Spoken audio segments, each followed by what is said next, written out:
Mr. Young, can you hear me? Yes, I can. Could you start the video, please? I'm sorry, the recording, please. Yep. Thanks. Morning, ladies and gentlemen. The Board of Zoning Adjustments 10/22/2025 public hearing, please come to order. My name is Fred Hill, Chairman of the District of Columbia Board of Zoning Adjustment. Joining me today are board members um, Carl Blake and Chairman Anthony Hood. Today's meeting and hearing agenda are available on the Office of Zoning's website. Please be advised that this proceeding is being recorded by a court reporter and is also webcast live via WebEx and YouTube Live. The video of the webcast will be available on the Office of Zoning's website after today's hearing. Accordingly, everyone who is listening on WebEx or by telephone will be muted during the hearing. Also, please be advised that we do not take any public testimony at our decision meeting session. If you're experiencing difficulty accessing WebEx or with your telephone call-in, then please call our OZ hotline number at 202-727-5471 to receive WebEx login or call-in instructions. At the conclusion of a decision meeting session, I shall, in consultation with the Office of Zoning, determine whether a full or summary order may be issued. A full order is required when the decision it contains is adverse to a party, including an affected A and C. A full order may also be needed if the board's decision differs from the Office of Planning's recommendation. Although the board favors the use of summary orders whenever possible, an applicant may not request the board to issue such an order. In today's hearing session, everyone who is listening on WebEx or by telephone will be muted during the hearing, and only persons who have signed up to participate or testify will be unmuted at the appropriate time. Oral presentation should be limited to the showing of your report's important points. When you're finished speaking, please mute your audio so that your microphone is no longer picking up sound or background noise. Once again, if you're experiencing difficulty, please call the hotline number listed on the screen.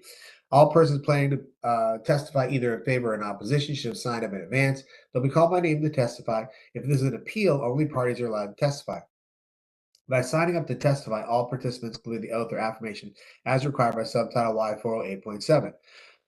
Requests to enter evidence at the time of an online virtual hearing, such as written testimony or additional supporting documents other than live video, which may not be presented as part of testimony, may be allowed pursuant to Subtitle Y 103.13, provided that the person making the request to enter an exhibit explain A, how the proposed exhibit is relevant, B, the good cause justifies allowing the exhibit into the record, including an explanation of why the requester did not file the exhibit prior to the hearing pursuant to Y 206, and how the proposed exhibit would not unreasonably prejudice any parties.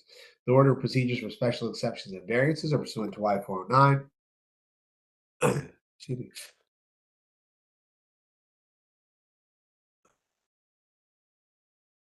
At the conclusion of each case, an individual who is unable to testify because of technical issues may file a request for leave to file a written version of the planned testimony to the record within 24 hours following the conclusion of public testimony in the hearing.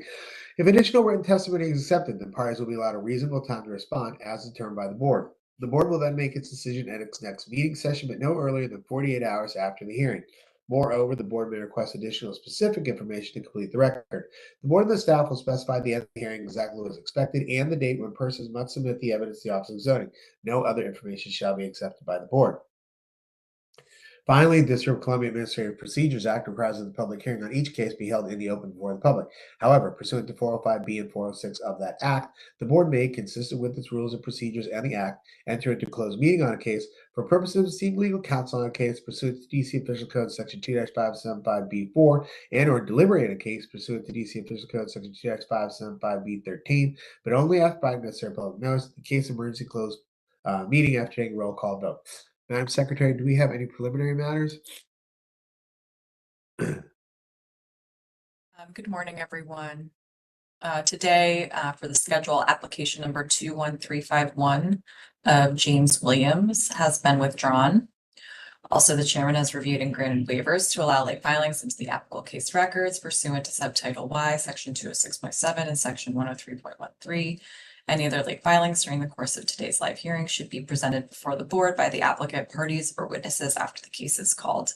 Any other preliminary matters will be noted when the case is called. Okay, right. Thank you. Good morning, everybody. Sorry, my allergies are killing me today, so it's gonna be, I'm gonna hopefully get through it okay. So let's see. The first, we're gonna have a long day, I think, also, just so everybody knows. And we'll try to get through it as best we can. You want to call our first item of business, Madam Secretary?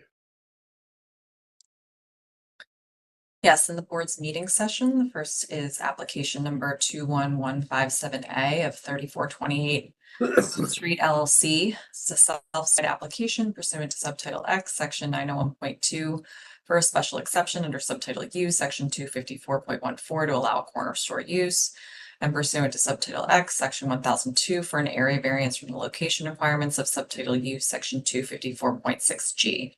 This is for a corner store use operated as a prepared food shop on the first floor and basement levels of an existing two-story building with residential use on the second floor. It's located in the R3/GT zone at 3428 O Street Northwest, square 1228, lot 76. And before the board today is a motion for reconsideration and rehearing filed on September 19th by party in opposition, Melinda Roth. The order approving the application was issued on September 9th. Participating in that hearing and vote were Chairman Hill, Vice Chair Blake, Board Member Smith, and Chairman Hood. Okay, great. Thank you. Well, it's appropriate that Chairman Hood is here for this. So we've all had a chance to look at this, and what I've been advised is that due to the fact there's apparently an appeal at the Court of Appeals on this order. So the order was issued September 9th, 2025. And due to the appeals under Y 700.4, we're not able to do anything while there's a current appeal. And so we're not even going to be able to talk about this motion for reconsideration. And it's not waivable, apparently. So I'm going to go ahead, and if anyone has anything else to say, I'm just going to make a motion to dismiss this motion for reconsideration because we're not able to do it. Not saying anything? All right. I'm going to make a motion to dismiss the motion for reconsideration for application number 21157A and ask for a second, Mr. Blake. You're on mute, Mr. Blake. I can't hear you.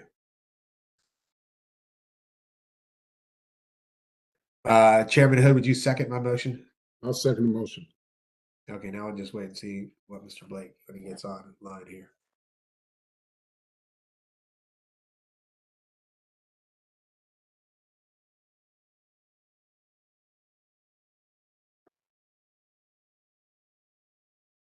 Do you want me to take the roll call vote?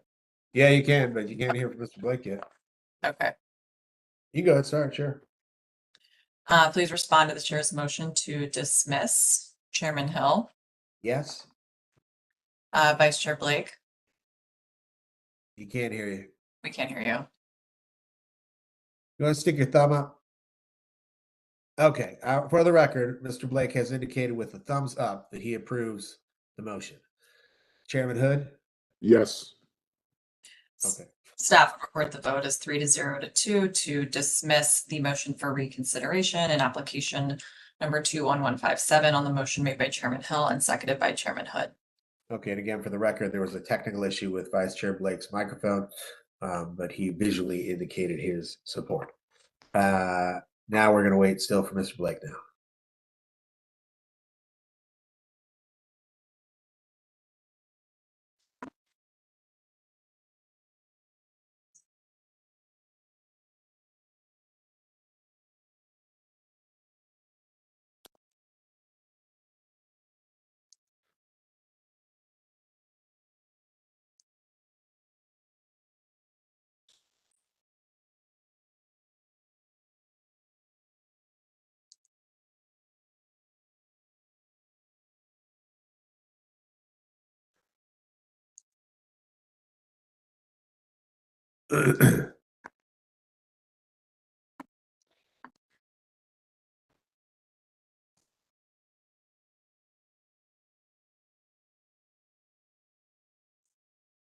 Okay, Mr. Blake has indicated he'll need 5 minutes to fix his issue, so let's come back in 5 minutes. Thank you.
Madam Secretary? We can hear you. Awesome.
Mr. Blake, is it working? I believe it is, Mr. Chair. I believe it is. Okay, great, perfect. Chairman Hood, can we hear you? I think so. Yep, perfect. Okay, great. All right. Yeah, go ahead, Madam Secretary, and call our next order of business. Okay, next in the board's meeting session is application number 20943A of WCP 1207 H Street LLC. This is a request pursuant to Subtitle Y, Section 705.2 for a 2-year time extension of the validity of the order and application number 20943 issued on October 3rd, 2023. This is for a new 6-story detached building with 184 to 210 dwelling units, above ground floor retail, below grade parking, and penthouse. It's located in the NMU 7B/HA zone at 1207 H Street Northeast, square 1004, lot 342. And I'll note that the OP report was filed into the record yesterday in Exhibit 6. Great, thank you. Let's see. Right.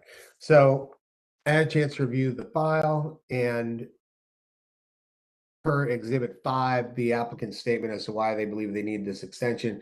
I will agree with what their argument is. I also understand and I appreciate the breakdown that they've shown in terms of how much money they've already spent on this project in terms of the $325,000.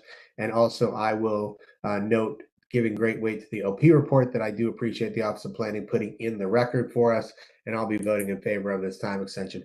Mr. Blake, do you have anything you'd like to add? No, Mr. Chair, the record is showing good cause. I'll be supporting the application's request for a 2-year extension. Thank you. Chairman Hood? So, Mr. Chair, would agree with both of y'all's assessment. I think the what's been presented warrants the request by the applicant. Thank you. Okay, thank you. I'll make a motion to approve the time extension for application number 20943A up until October 3rd, 2027. Ask for a second, Mr. Blake. Second. Motion made and seconded, Madam Secretary. Take a roll call. Please respond to the chair's motion to approve the time extension. Chairman Hill, Yes. Vice Chair Blake, Yes. Chairman Hood, Yes. Staff will vote as 3-0 to 2 to approve application number 20943A on the motion made by Chairman Hill and seconded by Vice Chair Blake. Okay, great. Thank you. Please call our next case. Or next item. Next is an advanced party status request in application number 21361 of Moshood Olayinka. As amended, this is a self-certified application pursuant to Subtitle X, Section 901.2 for special exceptions under Subtitle E, Section 207.5 to allow the rear wall of a semi-detached building to extend farther than 10 feet beyond the farthest rear wall of any adjoining principal residential building on any adjacent property. Under Subtitle E, Section 5201 from the side yard requirements of Subtitle E, Section 208.3, and under Subtitle U, Section 320.2 to allow the conversion of an existing residential building to an apartment house. So it's for a third story and rear addition to an existing semi-detached building and conversion to a 4-unit apartment house located in the RF1 zone at 1253 Moore Street Northeast, square 4069, lot 58. And there are advanced requests for party status in opposition from Natalie Martinez and Andrew Correa and Don Boutel. And then I'll also note that on October 20th, the ANC submitted a request to postpone the hearing scheduled for next week on October 29th, although I don't believe it has been served to the applicant yet. Okay, thank you. All right. So I'm looking at my board right now in terms of this item that's before us. Per the regulations, and has people, I'm sorry, that the applicants are showing that they have more of a interest in the case than the general public. I've always been a little bit different upon the approach to this party status in terms of whatever the project might happen to be, as to whether or not I think, in my opinion, people have more of a interest than the general public. In this particular case, there is one person who is 2 doors away, I think, from the project, and another person who is 3 doors away from the project.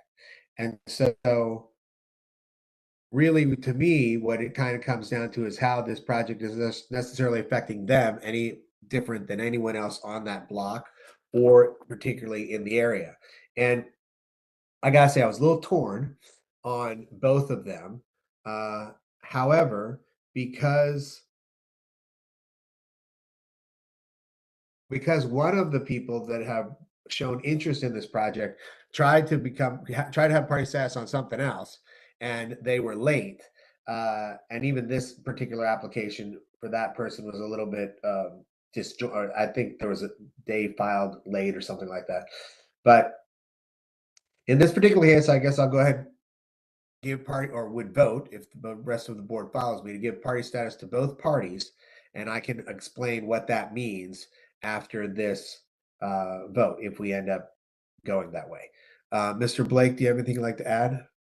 Thank you, Mr. Chair. I too struggled with this because neither party is an abutting the subject property, but they're both within 200 feet, and they both have demonstrated that they will be more effective to the general public, especially when you consider this is a 20-foot addition, adding 10 additional feet beyond the 10-foot rule.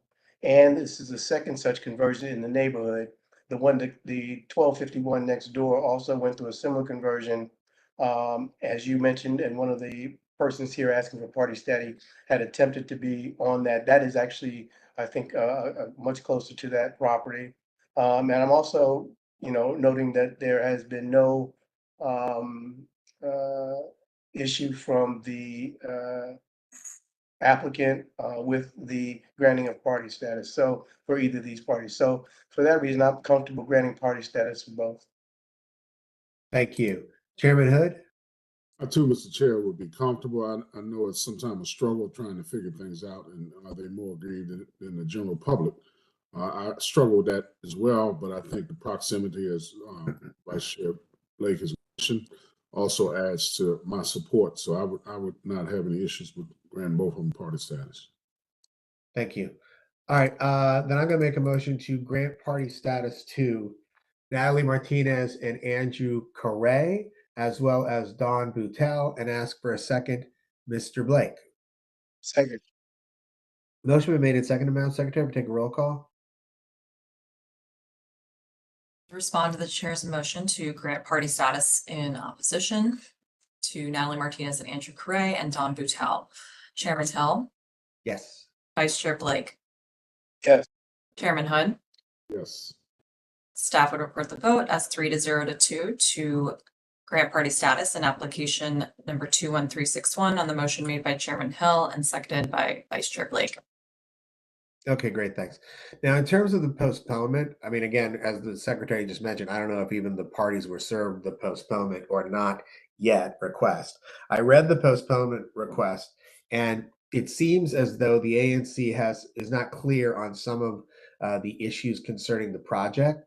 And then they offered up some ideas as to how they might have more time to look at the project. However, some of the things that they were saying was going to push the project, or I'm sorry, push the hearing out to maybe February. And so that seems a little bit, what's the word? Anyway, I don't think that's going to be very effective. And so what I think we should do is go ahead and have the hearing next week. Then the ANC can also participate, and also we can get more of the ANC's questions answered at that time. And then after the hearing, determine whether or not we need to postpone for a little bit of time for the ANC to look at that a little bit more and then vote accordingly. So those are my thoughts. Mr. Blake, do you have any thoughts? Mr. Chair, I'm comfortable supporting your logic and reasoning there. It would be nice to have a full report from the ANC, having met and convened prior to the meeting, but I think that would be, as long as they were represented at the meeting, we get some feedback from them. I appreciate that. So I'm comfortable with that. Thank you. Chairman Hood? Thanks, Chair. I'm comfortable with, even though I won't be on this case next week. I'm going to speak for Commissioner Wright. I'm comfortable moving it to hearing it next week in the format that you have mentioned. Okay, great, thanks. Mr. Young, is the two party status people here? I believe so. Can you bring them in, please? Do you have the names of the two people? Yeah, 'Cause I Natalie have about four. Martinez and Andrew Correa would be one, and then the other one would be Don Boutel.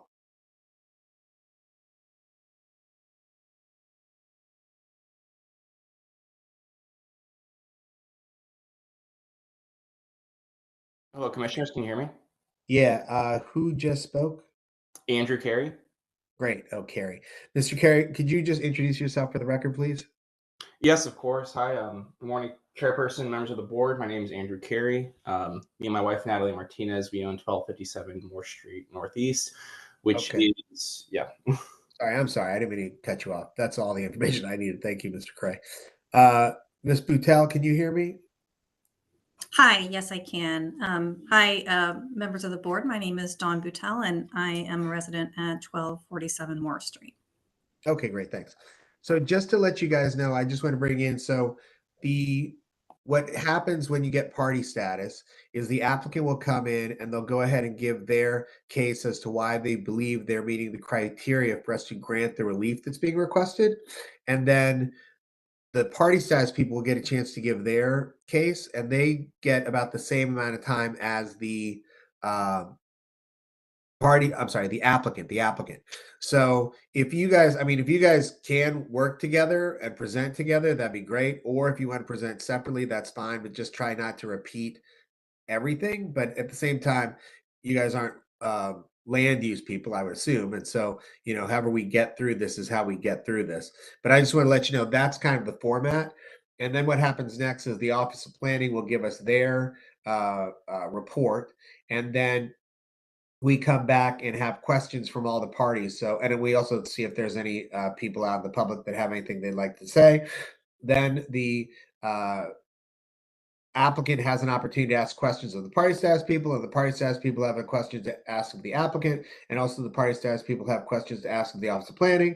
And then afterwards, we each give a small little conclusion, and then the board during the time is obviously trying to figure out what the board thinks of it.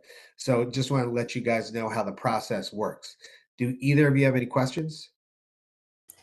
Hi, this is Dawn. If we have any pictures or, kind of anything that we want to present, I'm assuming we work with your office to send them in ahead of time. Yeah, Madam Secretary? Can you advise that question? Can you repeat the question? It cut out for a second. Yeah, sorry. sure. If we have any pictures or, any documentation that we would like to present to the board, I guess we coordinate to send that into your office ahead of time.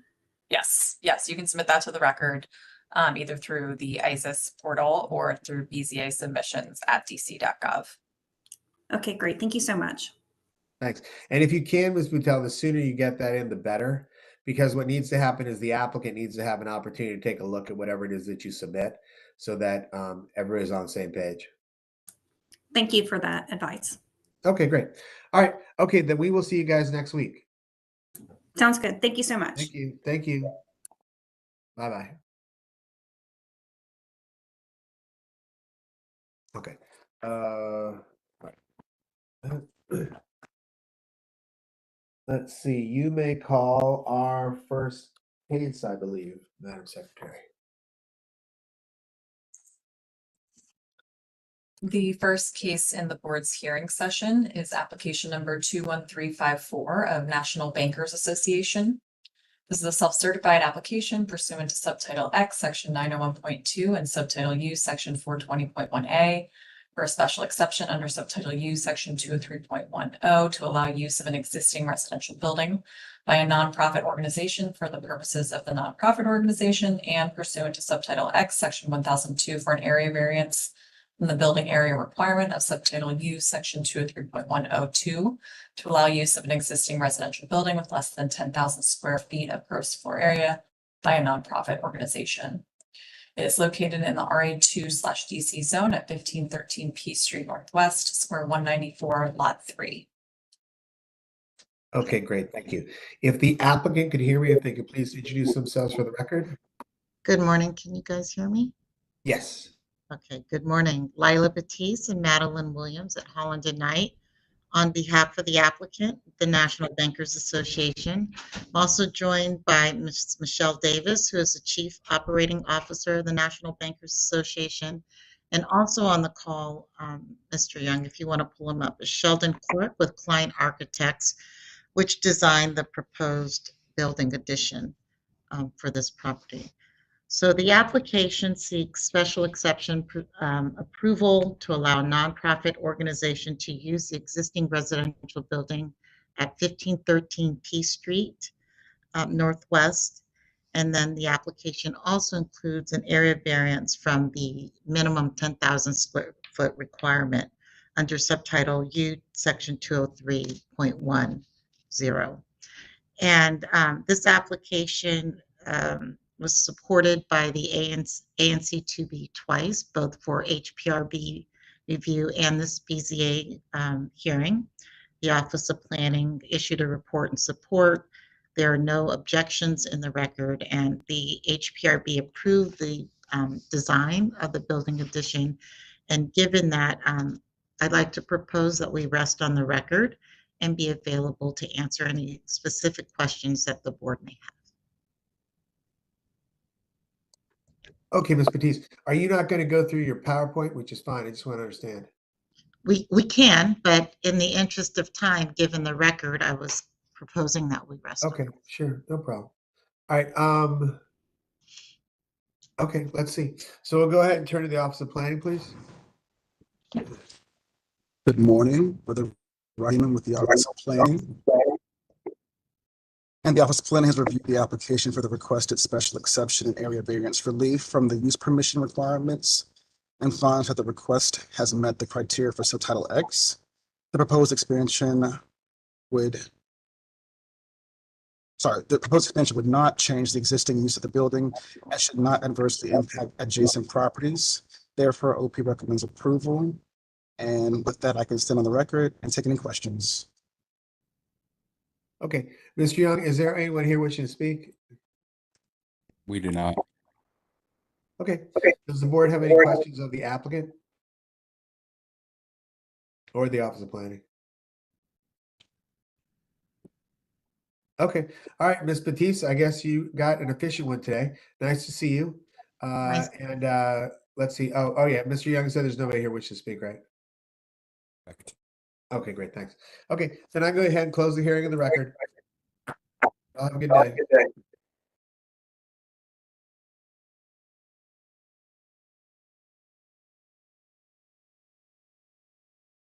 Okay, all right.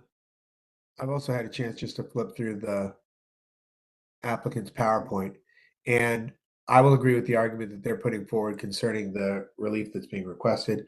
I'll also give great weight to the Office of Planning and their report in approval, as well as the feedback that we received from ANC to be in support and vote in favor of this application.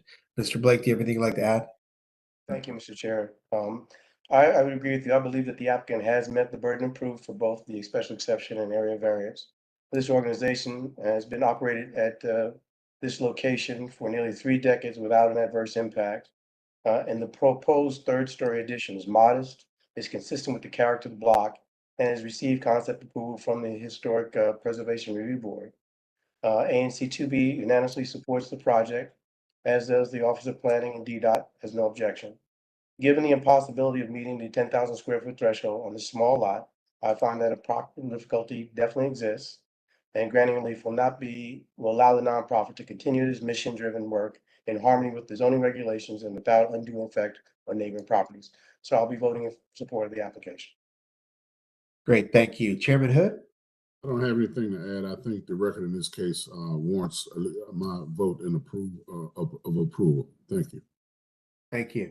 All right, I'm going to make a motion to approve application number 21354 as captioned read by the secretary and ask for a second. Mr. Blake? Second.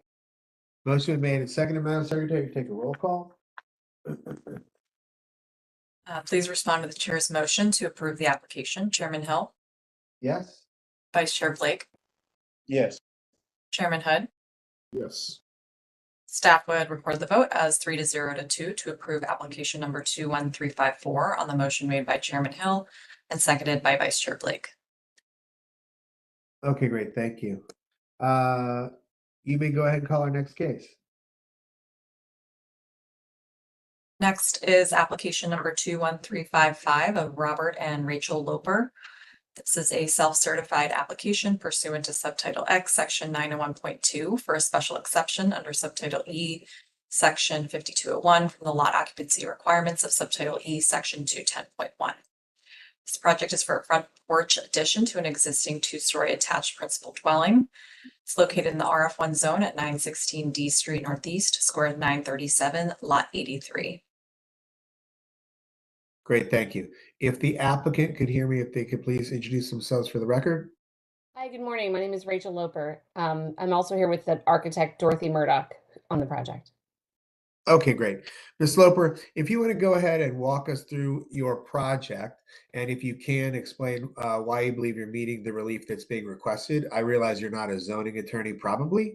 And so, just need to tell us about your project and what you're trying to do. And then we'll walk through this as best we can and see if anybody has any questions. And if so, we can ask any of your architect, but we won't need them unless we need them. Okay? Okay, sure.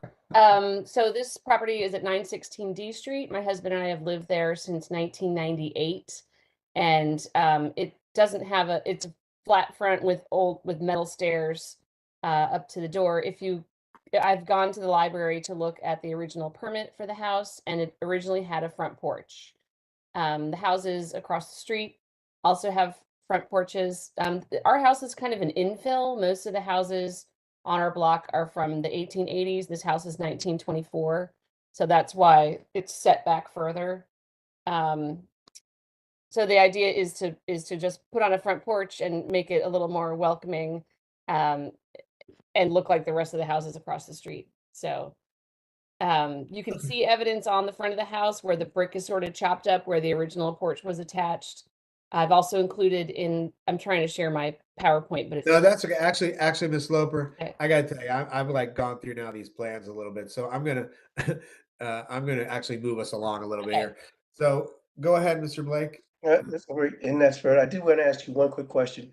Where exactly are you with the HPRB in this process? Have you gone through their preliminary reviews? Are you done with that? I read something in the document, it wasn't clear. I'll let Dorothy answer that. Sure. Can you hear me? Yeah, could you Yes. introduce yourself for the record, Ms. Murdoch? Yes, my name is Dorothy Murdoch, and I am the architect for Bob and Rachel Loper. We reached out to the Historic Preservation Board immediately when we started the project and sent all of the drawings, and we heard back from them, and they were completely on board with the project and said it was very much in keeping with what the house would have been originally, and that it would be a staff sign-off project. Thank you. Okay, thanks, Mr. Blake. May I hear from the Office of Planning?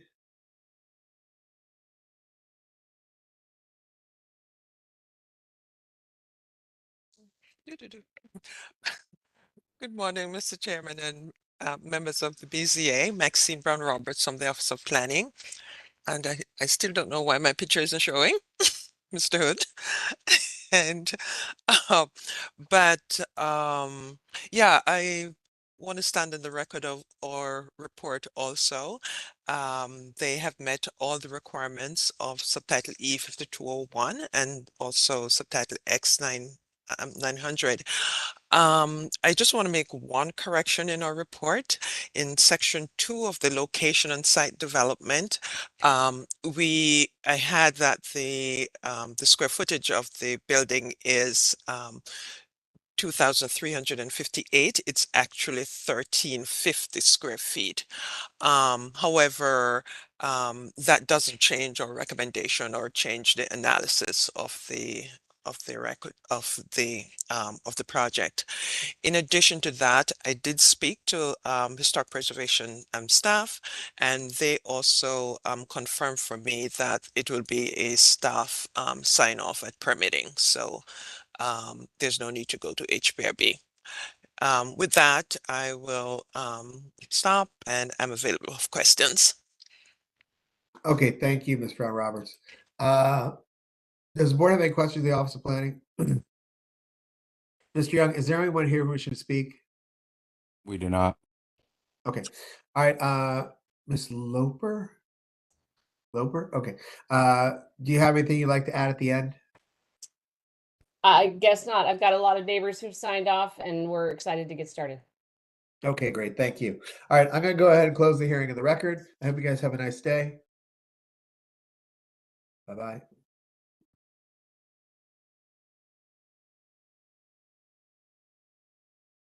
Okay, this one I actually thought was pretty straightforward.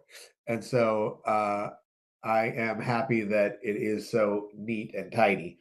I agree with the applicant in terms of what they're trying to do and how they're not conflicting with the regulations and are also, I'm sorry. Also, I agree with the Office of Planning's report and giving them great weight, as well as that of the ANC. I will also note that the Capitol Hill Restoration Society was in approval, as well as other people in support, and I'm going to be voting in approval of this application. Mr. Blake, do you have anything you'd like to add? Mr. Chair, I'm in agree with your analysis, and give great weight to the Office of Planning's recommendation for approval and for the great weight also to the written report of ANC 6A. This is a fairly straightforward case, as you pointed out. The design follows the guidance from the HPRB and is consistent with other porches in the block. So I will be voting in favor of the application. Okay, great. Thank you. Chairman Hood? I agree, Mr. Chairman. I think with the groundswell of support and also meeting our requirements under the subtitle X and subtitle E as well, I would be supporting this application, especially with all the eyes that have looked at this and there are no issues. I too will be supporting this as well. Thank you. Thank you. All right, I'll make a motion to approve application number 21355 as caption read by the secretary and ask for a second, Mr. Blake. Second. Motion been made and seconded. Madam Secretary, take a roll call. Please respond to the chair's motion to approve the application. Chairman Hill, Yes. Vice Chair Blake, Yes. Chairman Hood, Yes. Staff would record the vote as 3-0 to 2 to approve application number 21355 on the motion made by Chairman Hill and seconded by Vice Chair Blake. Okay, great. Madam Secretary, there's a request for a postponement on the next case. Is that right? That's correct. Let me look. Give me a second.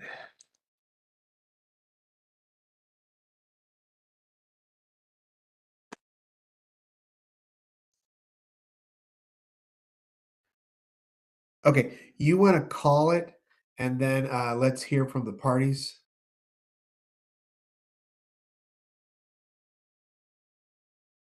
Sure. The next case is application number 21330 of Paul Pike.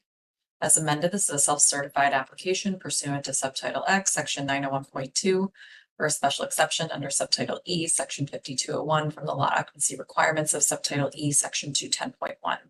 This is for a new accessory structure in the rear yard of an existing attached principal dwelling located in the RF1/DC zone at 1818 15th Street Northwest.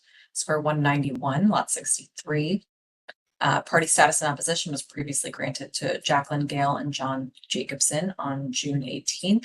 The hearing was also postponed on July 30th at the applicant's request. And as mentioned, as a preliminary matter, the applicant filed a motion to postpone last night. Okay, great, thanks. If the applicant can hear me, if they could please introduce themselves for the record. Thank you, Mr. Chairman. This is Marty Sullivan with Sullivan and Barrows on behalf of the applicant. Hello, Mr. Sullivan. Hello. Could the party opponent please introduce themselves for the record? Good morning. This is Andrea Furster. I'm appearing on behalf of the party opponents, the Jacobson family. Hi, Ms. Furster.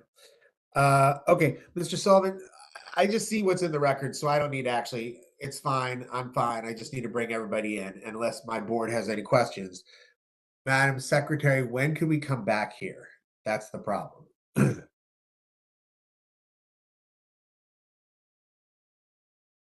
I would recommend either November 19th or December 3rd.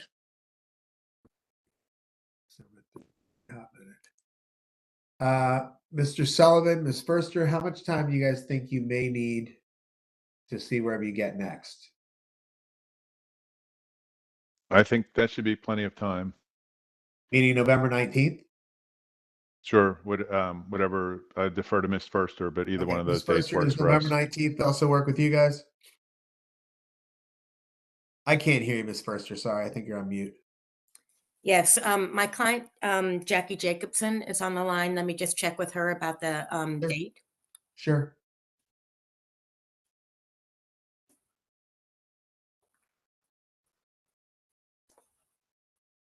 Is she? She's in the No, room. meaning, Can she be admitted? Oh, no, I'm saying you're bringing her in. Okay, I'm sorry. I thought you were talking on her phone separately. No. She's in Got the Zoom room. Got it. Ms. Jacobson, can you hear me? Hi, yes, I can hear you. Great. Could you introduce yourself for the record? Yep. 1 second. Okay, turn my video on. Hi, yes, I'm Jackie Jacobson, a party opponent to this application. Got it.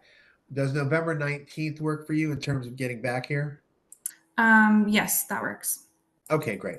Madam Secretary, how many cases do we have on the 19th? There's 7, but one has a pending postpone request, so there will be 6. Okay, and do we have one on the 26th? No, that's Thanksgiving week. Okay, great. So I'm just checking, make sure we're not closed. All right. Okay, then great. Then we'll see you guys on November 19th. Thank you. Thank you. Thank you. Good luck. Thank you, Mr. Young. All right, hold on.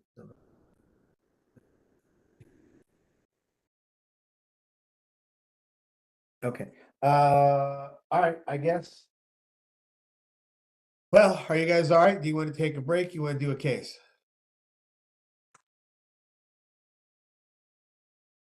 I'm gonna guess whatever you all decide.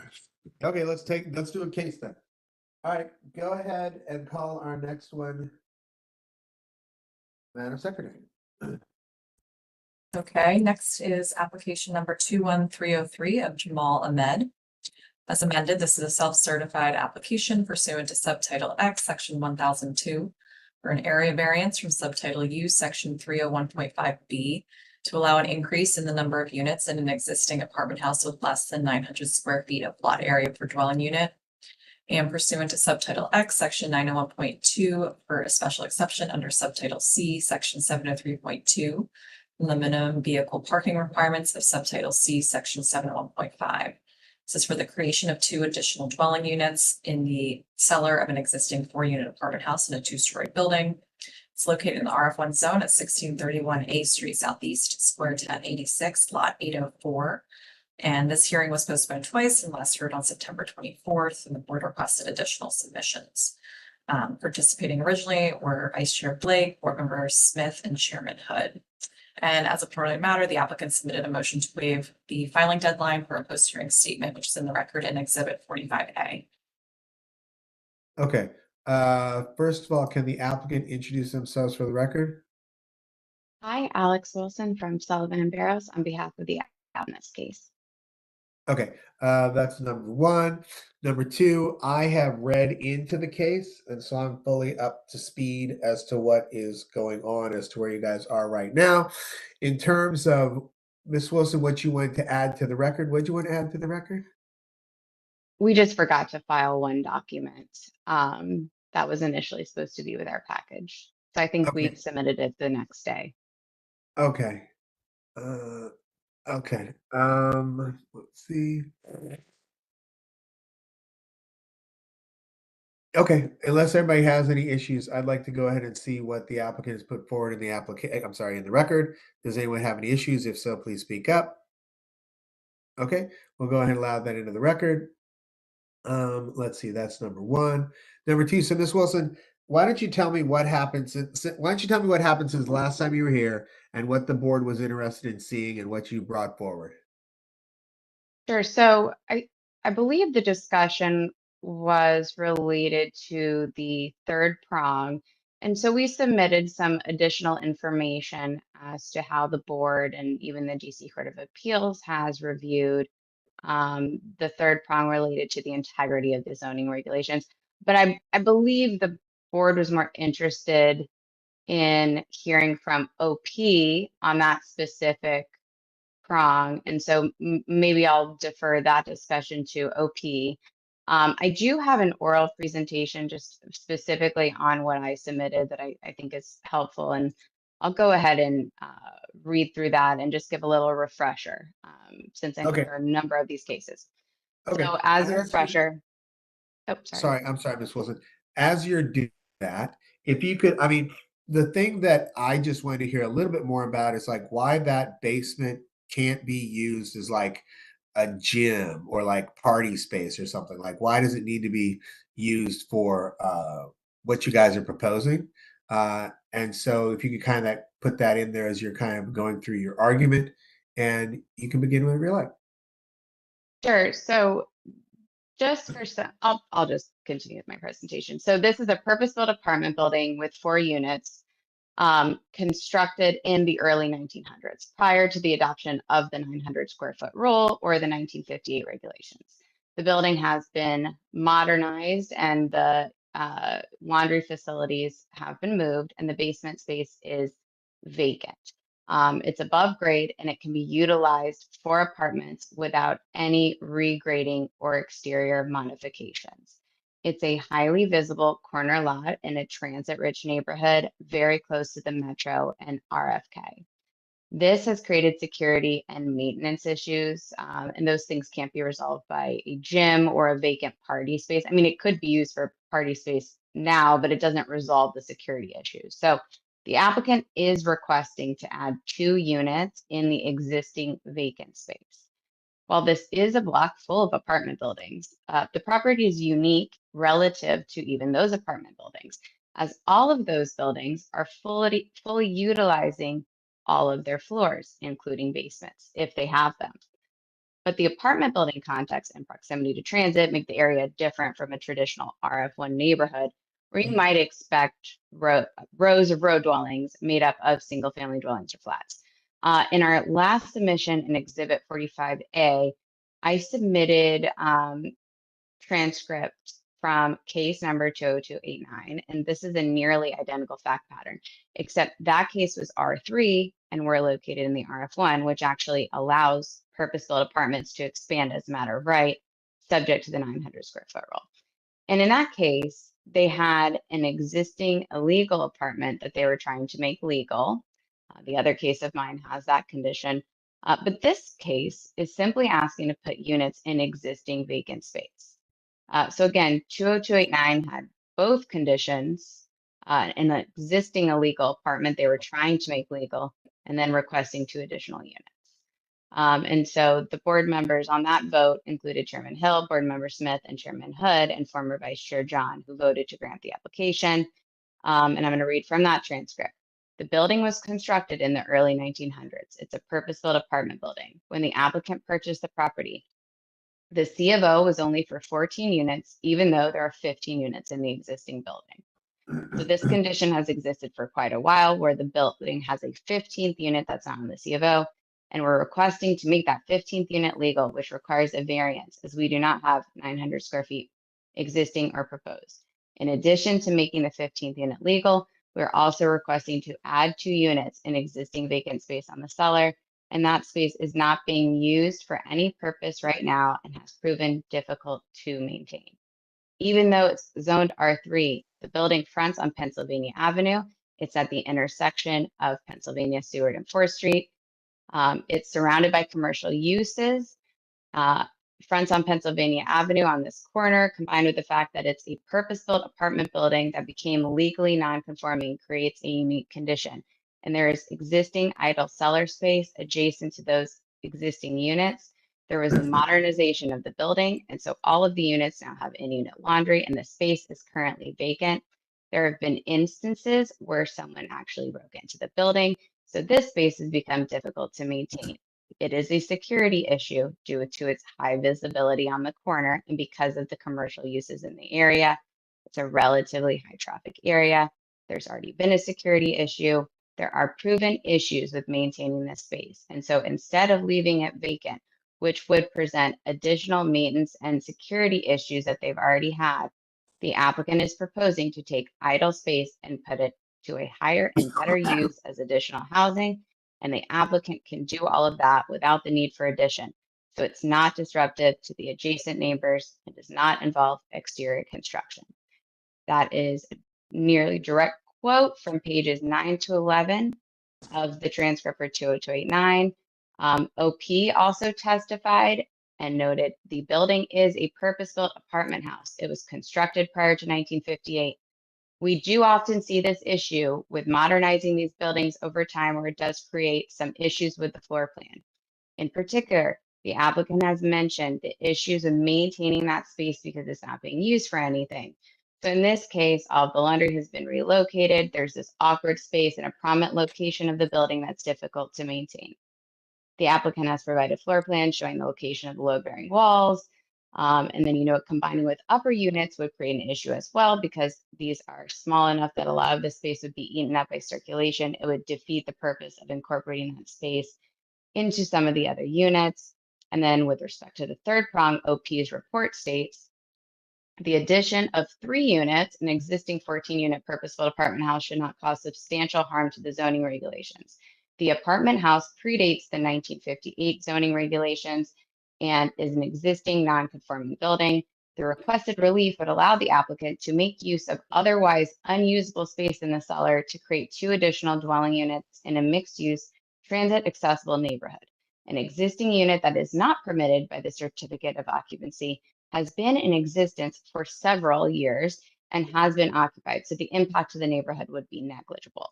There are no exterior modifications proposed for the building.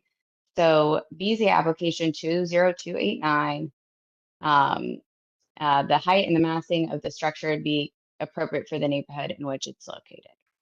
And then in the deliberations, Chairman Hill states, I would agree with the analysis that the Office of Planning has provided. I will also agree with the analysis and the argument that the applicant has made in terms of how they're meeting the standard for us to grant the application. I'm going to be voting in favor.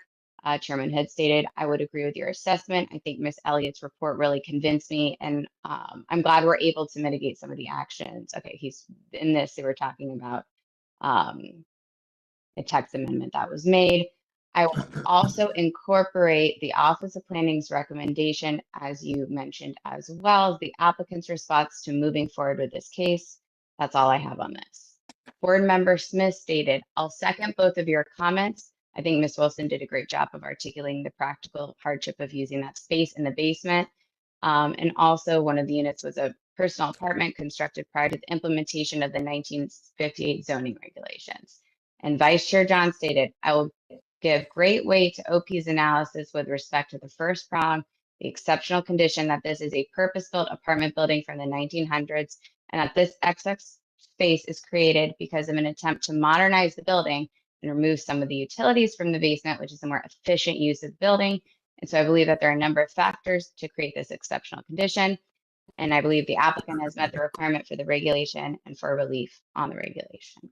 And so those deliberations are on 15 through 17 of the transcript. Given this information, the question here is, why would the standard move for this particular property that has the same conditions related to vacant basement space? In terms of security, it's identical. There's also been a break-in here, and as I mentioned earlier, a gym, which would likely remain vacant.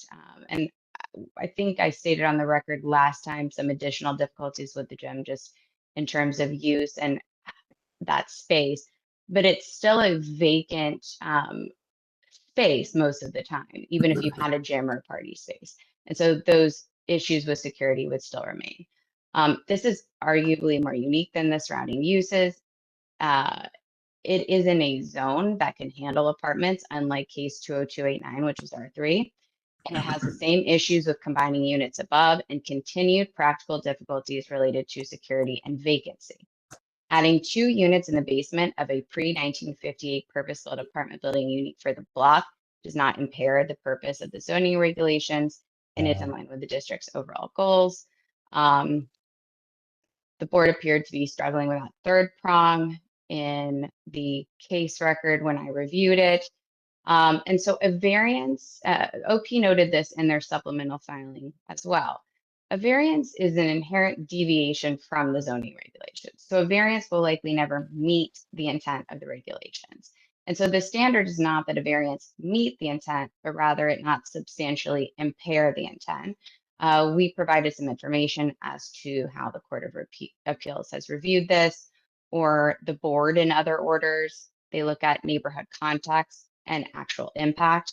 And this is in line with some of the context that was also provided in 32A, I believe, Exhibit 32A for case number 1411, and then what OP has also provided in its supplemental report and in previous reports.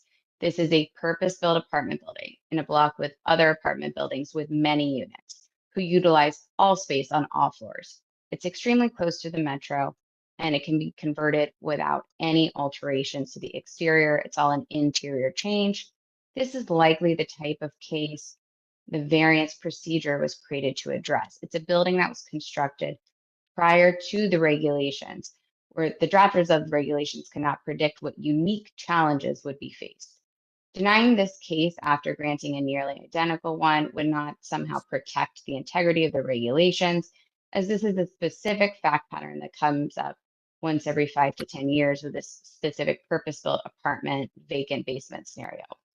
All a denial would do is increase costs for the owners that eventually get passed on to tenants, increasing housing costs overall, while undermining administrative consistency for the owners and consultants who rely on board decisions when investing in the district. And so for these reasons, we respectfully request that the board approve the application. And we also request that the board give great weight to OP and the ANC, who are both supporting the relief in this case. Thank you for your time. Okay, thank you. Let's see. Let me hear from the Office of Planning, please. So good morning again. For the record, Shepard Beeman with the Office of Planning. OP has reviewed the application as well as the new material submitted by the applicant for the requested special exception relief and area variance relief from the minimum parking and use permission requirements to add 2 units to the cellar of an existing 4-unit apartment house, and finds that the proposal meets the criteria for subtitle C, U, and X.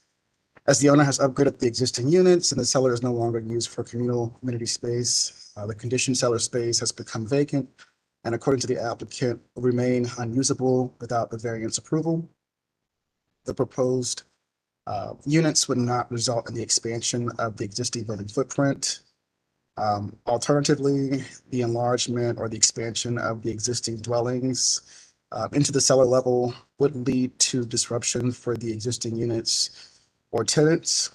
Lastly, the property is located less than a half a mile from the Metro Rail station, which mitigates the need for parking. And since this case was last heard by the board, OP has submitted additional documentation to Exhibit 46 to review the purpose and the intent of the minimum 900 square foot requirement, and finds that the requirement is intended to limit density in the RF zone. However, OP finds that the proposal should not impair the intent of the RF1 zone, nor disrupt the character of the surrounding neighborhood. Therefore, we continue to recommend approval of this application, and I can take any questions. Okay, great, thanks. Before I turn to questions in the board, can I, Mr. Young, is there anyone here wishing to speak? We do not. Okay, thanks. All right, does the board have any questions for, I have questions, but does the board have any questions of the applicant or the Office of Planning? I can start with my questions first if you like, whatever. Well, Mr. Chair, it goes either way. Ms. Wilson, I have a question for you with regard to the 20289 comparison, which I thought was very helpful. I would also want to say, before I even begin that, I want to thank the Office of Planning, Mr. Beeman, and others for the work they've done in trying to give us that background on the intent. Ms. Wilson and Mr. Sullivan, again, thank you very much for that information. I actually found it very helpful to help with the context of it. It showed us a couple of issues, which we'll probably bring up later, that I think are very helpful, at least in understanding the context for what we have done historically and what we prospectively could do. With regard to 20289, I guess my big question is that I believe the magnitude, even though the zone is different, I agree, the magnitude of the increase resulting from this is fairly different. In that case, I believe you added, the 1 unit was added. In this particular instance, I think you're adding 2 units, 3 units. The magnitude, though, relative to the existing base is a little greater, I believe. Am I misinterpreting that? So in 20289, 3 units were added. In our case, we're requesting 2 units, and I think There was 3 additional units adding to the 14. And this one, you're going from 4 to 6. So that's what Correct. Mr. Blake's trying to say. I mean, so on a relative scale, this is a much greater add on a scale basis. Second, my question is, why 2 units, not 1? Not that they both are residential units, which is a permitted action, but why 2 units, not 1? It has to do with what we submitted is probably just buried in our pages and pages of supplemental. So there's a wall in between, and that wall would have to be, it's a structural wall. That wall would have to be demolished somehow to create one space right now. It's separated naturally. So above it's 1 unit, 1 unit, 1 unit, 1 unit. We're following that pattern. It's the same structural wall. And so if the board is interested, we could submit something more detailed on that, and a further explanation about the gym. It's not just for the record, in terms of the test, it's an area variance, not a use variance. So there's a little bit of hesitation into getting into, well, we could do this, we couldn't do this, just because of the actual request. But if the board is interested in this as a critical element in your decision, we could submit something supplemental. Well, thank you, Ms. Wilson. I think that the wall is a good explanation. It doesn't necessarily require the documentation as to the expense associated with that, but I think the wall is a good, reasonable explanation. I appreciate that. Thank you. Where's And the if I wall again, may, Ms. and Wilson? Where's the wall again? I'm looking through like your original PowerPoint. Does let it me look show- at the plans here. I do want to note just really quickly before I forget, 20289. The land area per unit was only 202 square feet of land area. So I understand what you're saying. You're adding 3 units to a 14-unit building. I guess I'm not sure of the relevance of that because it's still the same type of proposal. You're adding 2 units in existing vacant space. So, but I did want to note that it was only 202 square feet of land area per unit proposed in that. So it's very small amount. Let me look at the plans here. On page 9.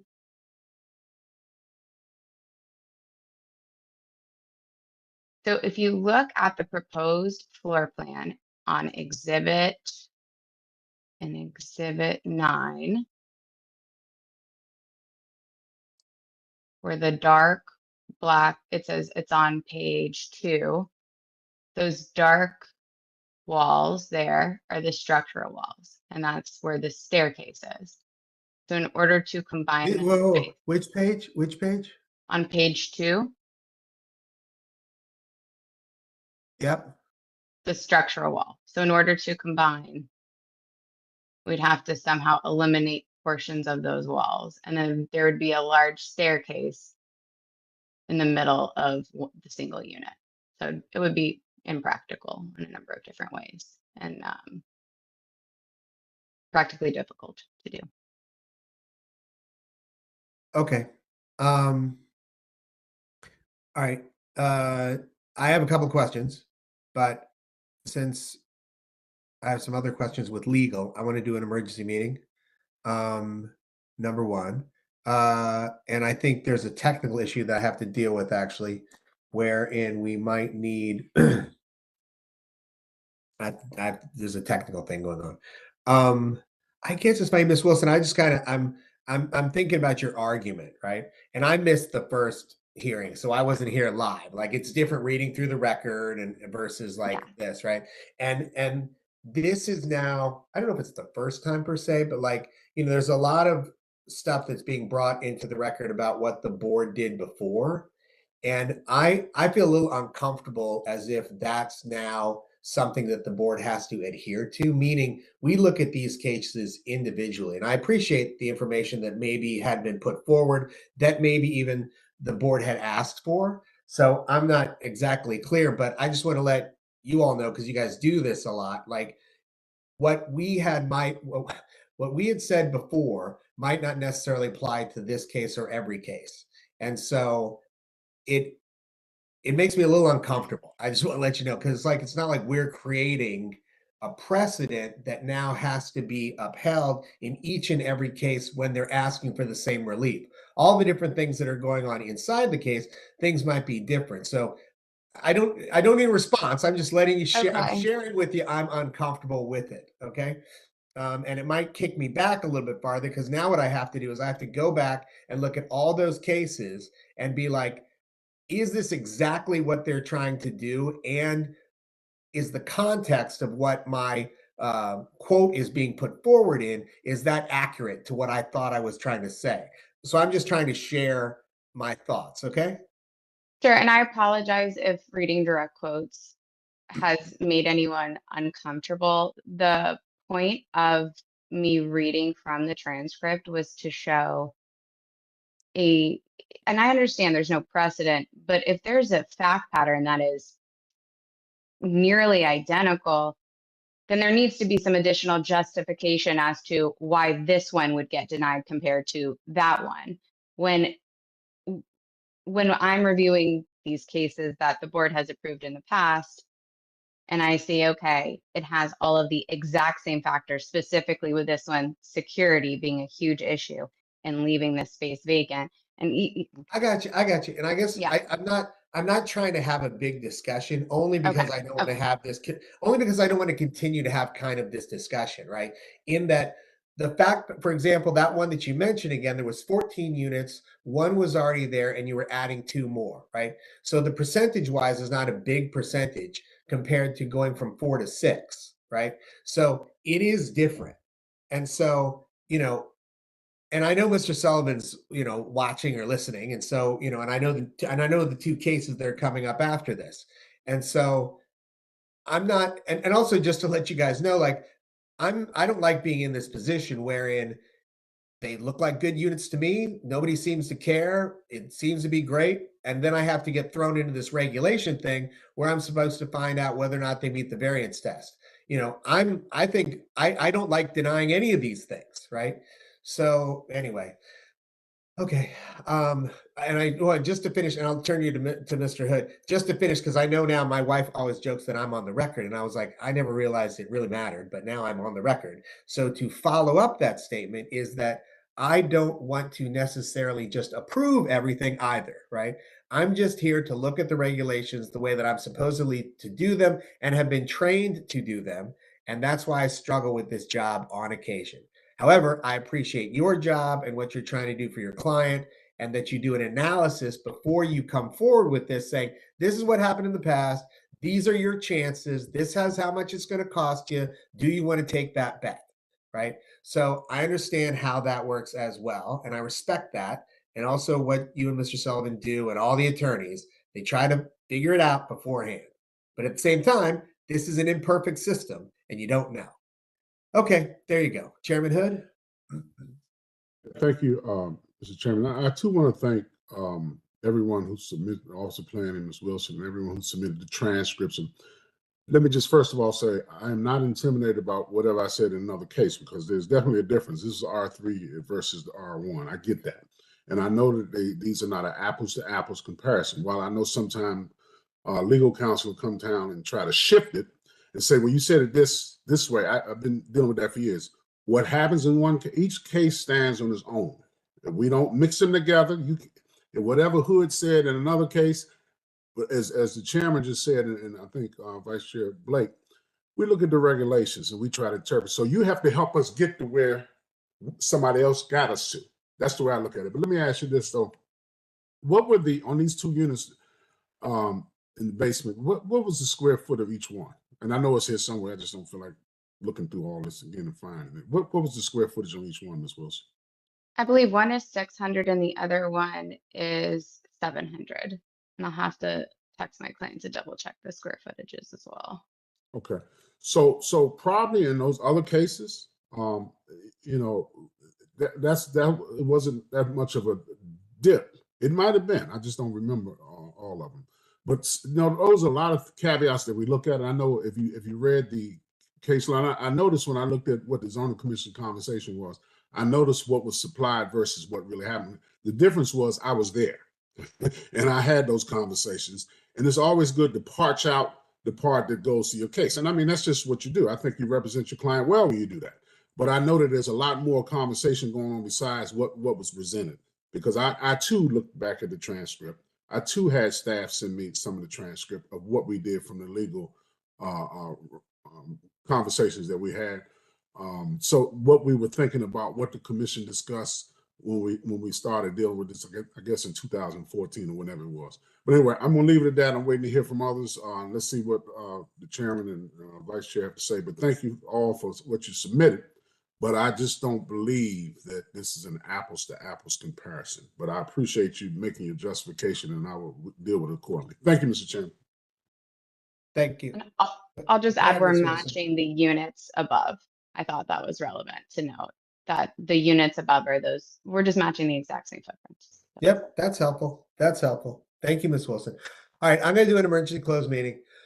I'm Fred Hill, Chairman of the Board of Zoning Adjustment for the District of Columbia. This is a oh no, that's the wrong one. All right.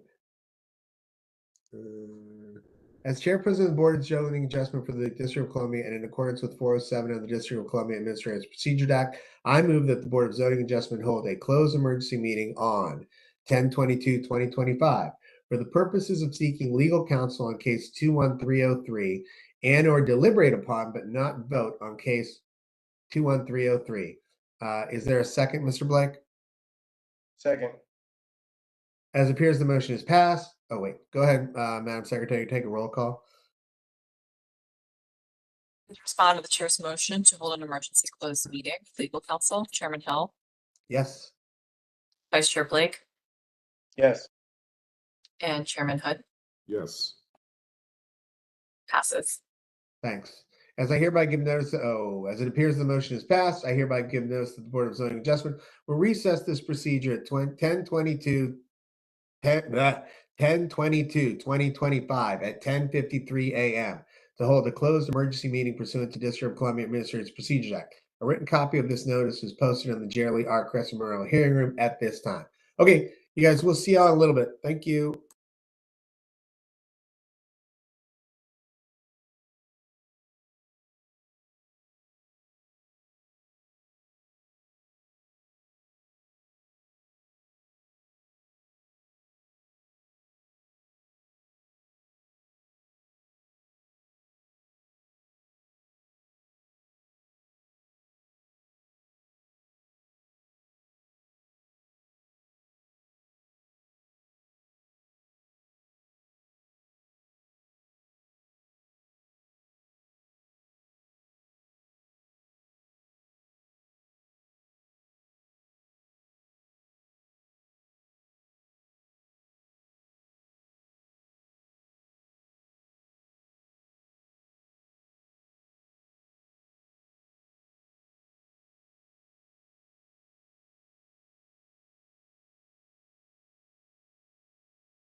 Okay, great.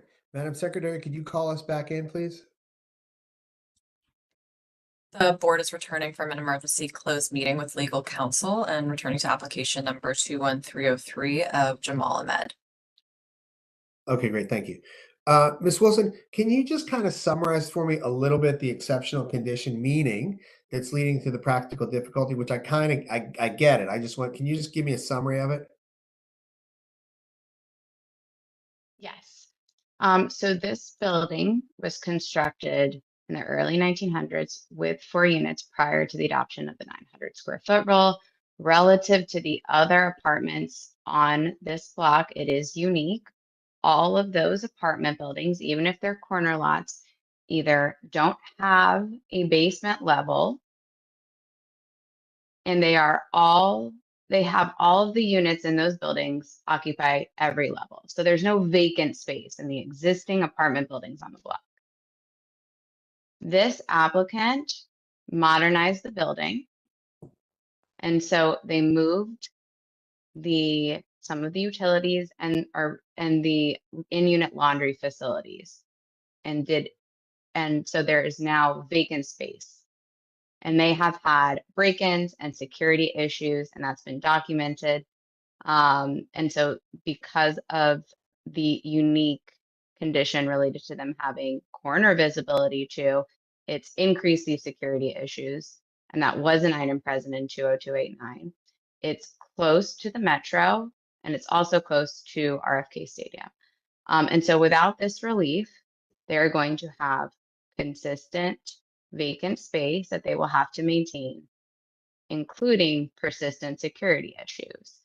You can only do so much with additional bars and locks. There's people who were trying to break in one time. So they've just had these consistent issues. And again, that is also consistent with 20289. This will not impair the intent of the zoning regulations, given that it is a purpose-built apartment building.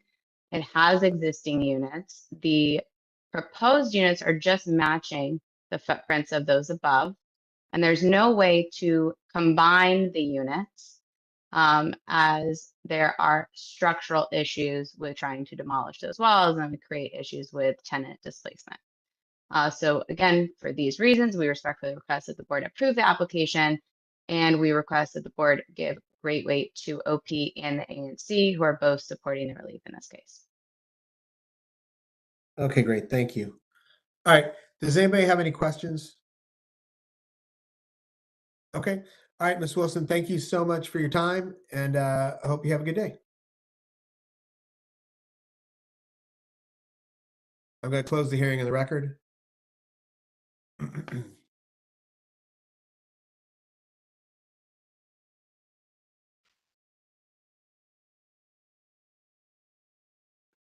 Okay.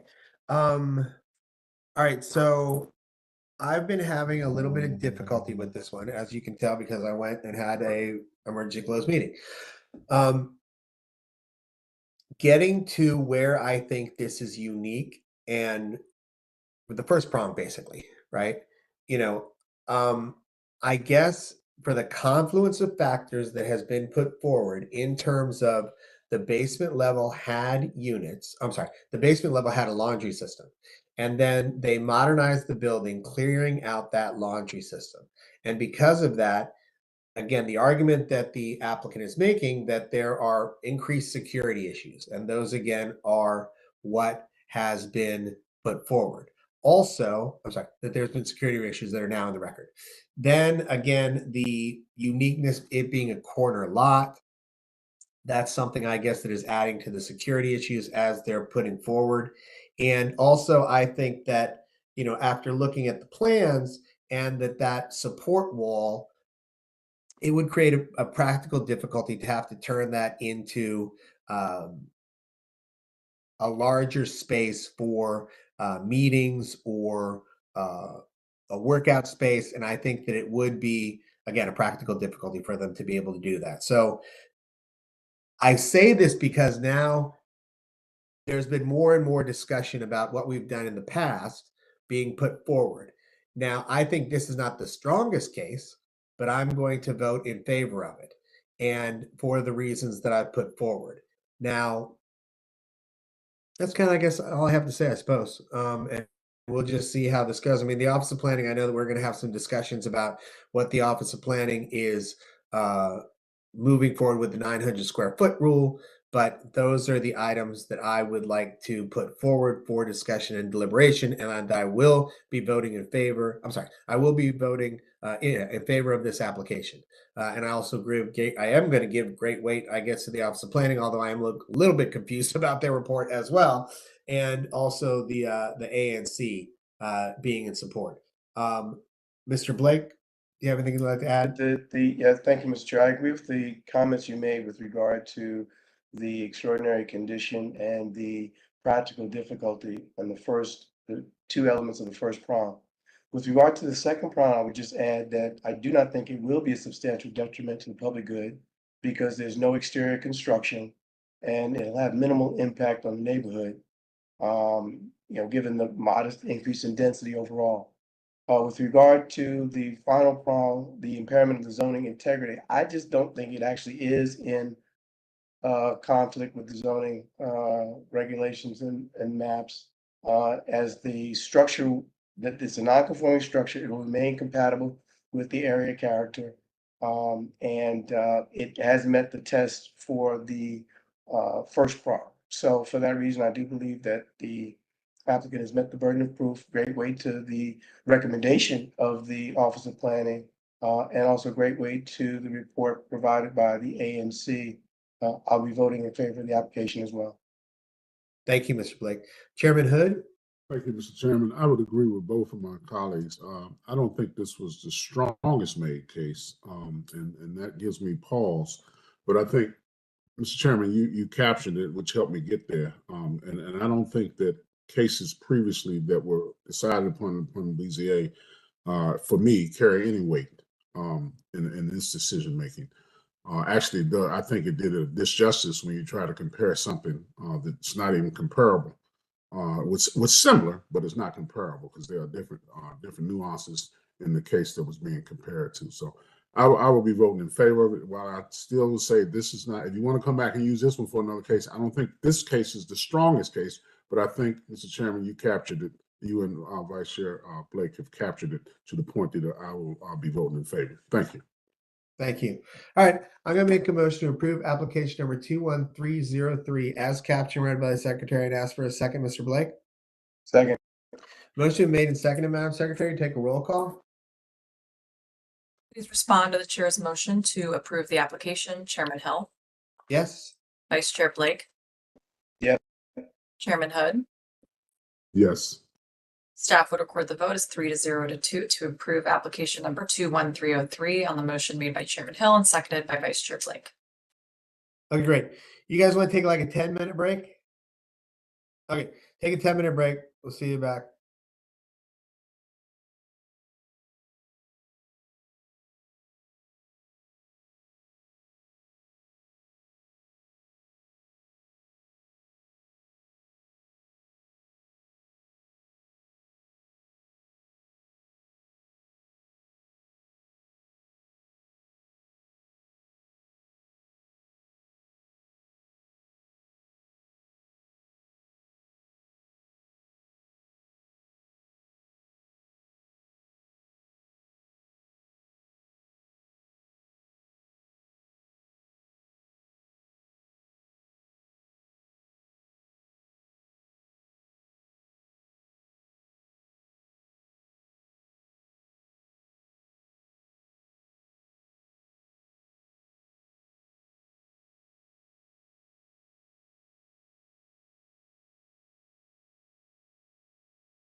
Madam Secretary, could you call us back in and call our next case, please?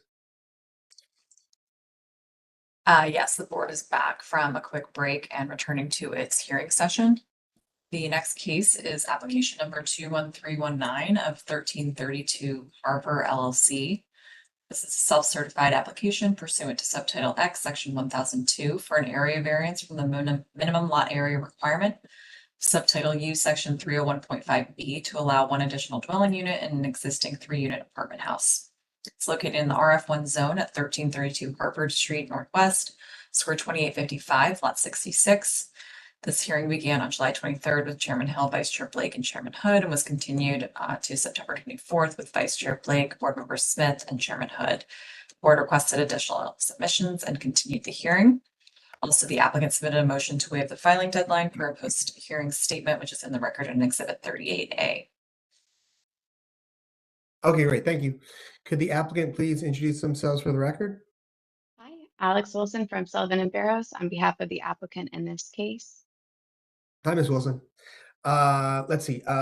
Just for the record again, I got a little confused as to when I was and wasn't on this, but I've read the whole record and I'm now up to date. And so, Ms. Wilson, if you wouldn't mind, if you could just tell us what happened since the last time you were here and what things the board may have asked you of. Sure. So the last time we were here, the hearing concluded with the board requesting more information about the 900 square foot rule. I think that was primarily directed towards the Office of Planning. However, we did do some additional research and put some additional information into the record as to how the Court of Appeals and Office of Planning and the board has previously reviewed the third prong regarding the intent and the substantial impairment and intent of the zoning regulations as it relates to the variance test. And so I'm happy to give a brief oral summary of our variance argument just to get everyone on the same page if the board would like. Sure, that'd be great. Go ahead. Great, thank you. So this is a purpose-built apartment building, and it was constructed with 3 units. And so one on each floor, constructed in the early 1900s, predates the 1958 zoning regulations. There is also a 4th basement unit. These units are all very large. They're about 1,600 to 1,700 square feet. The building footprint also existed prior to the 1958 zoning regulations as well. And the basement was presumably used for laundry and tenant storage prior to the addition of the basement unit. There are 3 owners involved, so to speak. There's mid-renovation of the building when the second owner purchased the property. This is in 2008.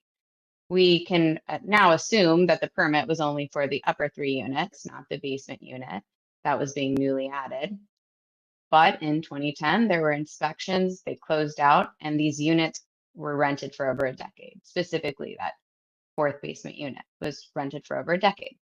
A few years ago, the property was purchased by the current owner. They were unaware that there could even be an issue with these units. The building has been in the same configuration for decades, and these units have been successfully rented. And there had been inspections and closeouts prior, so they purchased the property or took ownership of the property, assuming everything was in order. And so when there is a change of ownership, you are required to update the C of O to include the new owner name. Not everybody does this, but it is a requirement. So they were trying to do everything above board, and within 6 months or a year of that ownership change, they filed the paperwork. They thought it was a routine paperwork to change the C of O from owner A to owner B. And that was not the case. They discovered the C of O was only for 3 units. They thought again, okay, we will just request to add the 4th unit. But in order to do that, there has to be a permit submission and application so that DOB can make sure everything is up to code in order to add units, which makes sense. So they hired design professionals to draw the as-built plans. And at this point, it's been some time since they tried to do the routine paperwork, but they think they're on a path to approval through DOB, but then eventually learn at the very end of the permit process, when just about everything else is signed off, they need relief and variance relief to add that 4th unit because they don't have 900 square feet per unit. Eventually, they reached out to consultants to find a zoning attorney, and they came to our firm and we filed the relief for them. And I just point this out because probably at every step of the journey, they could have stopped the process, tried to keep renting this perfectly up to code unit. It's a beautiful, large 2-bedroom basement level, rents at a price point equivalent to an IZ unit, so it's relatively affordable. But even knowing that the end result of this could be demolishing this unit at great cost, expense, and loss of rental income and impact to tenants, they still wanted to come forward and do this above board. In terms of the practical difficulty, and this is in the record, it would cost about $300,000 to combine the basement unit with the one directly above, and it would result in a 4-bedroom, 3,000 square foot unit in an area where you can't even find a comparable for that size. It would effectively be a luxury unit on the basement and first floor, which is odd, and it would be in place of 2 relatively affordable units. At this point, the only option if this is denied is to completely demolish this unit if they wish to continue to legally rent the other units. In terms of the last prong, no work is proposed. This again is a purpose-built apartment building. The other buildings constructed around this time have units in their basements. It is near other large apartment buildings and a commercial zone. It's extremely close to the metro. The unit has existed for over a decade. Even when it was created, no exterior work was done to the bulk. And the applicant is proposing to simply maintain an existing unit of housing in this neighborhood context, so it will not impair the intent of the zoning regulations. And again, the rental price is equivalent to a 2-bedroom IZ unit, which is not necessarily a determinative factor, but is an overall positive worth mentioning, especially given the alternative is a loss of affordable unit, which does go to practical difficulty. And of course, we request that the board give great weight to OP and the ANC, both supportive of the relief in this case. Thank you for your time, and we're happy to answer any questions. Okay. Ms. Wilson, how short are they on the square footage? You know? I can find out quickly. With some.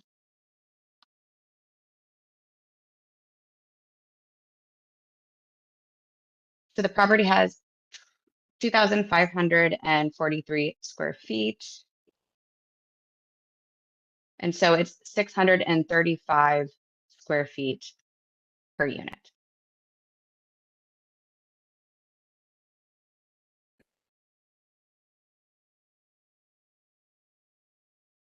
Okay, that's one. Then and I appreciate going over the background. Like, and I'm sorry, my fellow board members, because you guys have already done this, but so the original owner had it, right? And the original owner went ahead and did the updates and created the 4th unit, correct? Correct. And then when did this owner buy this unit, buy this building?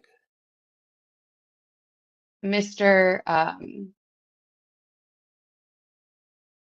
Jordan was on originally, but I believe it was either 2020 or 2021.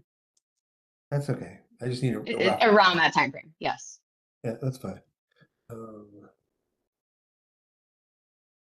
Okay.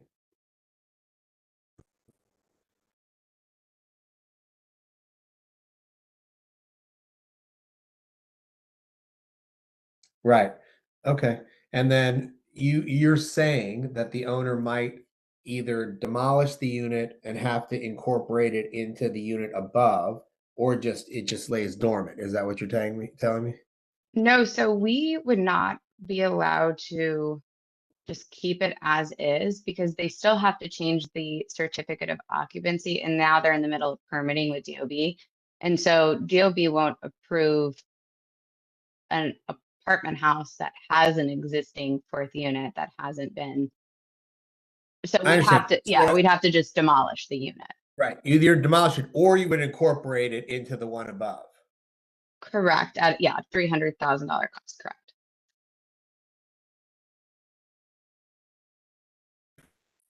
You know, and I don't know this about DOB.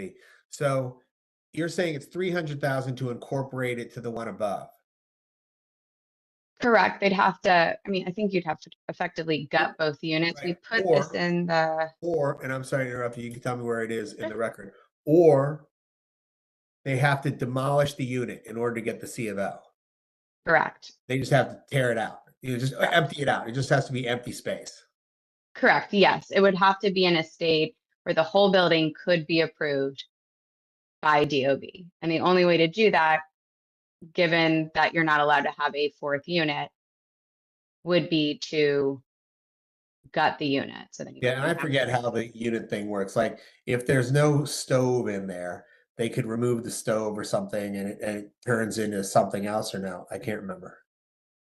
No, I don't think it's as simple as removing the stove for this, but you're certainly not allowed to have a second kitchen. And there's, I mean, I mean, I guess you could technically remove like just the back half or just the part where the kitchen is, but I don't know if DOB would approve it with all of the other items in place. And if it were to be incorporated technically into the third unit, you would still have to somehow find a way to connect, or sorry, the first floor unit, you'd have to find a way to connect the basement level to the first floor. And so you'd have to bring all of that up to code as well. And so the options really are completely gut the unit so that there's nothing there, or find a way to combine it somehow. And at that point, you might as well make it look nice so that can be rented on both levels. Okay. Okay. All right. Anybody have any more questions for the applicant before I turn to the Office of Planning?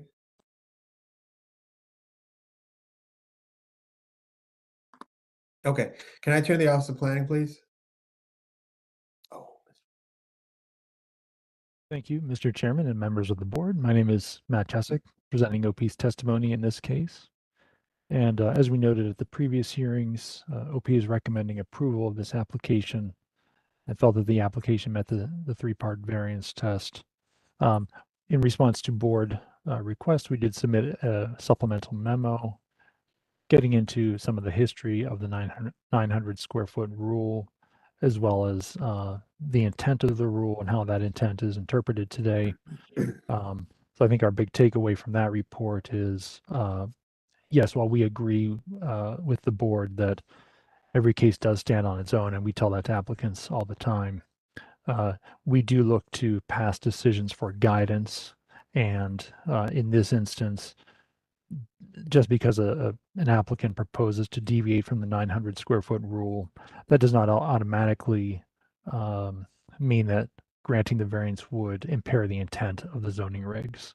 And there are a number of ways that those applications can still meet the intent of the regs, both the RF1 zone and the overall intents of the zoning regulations.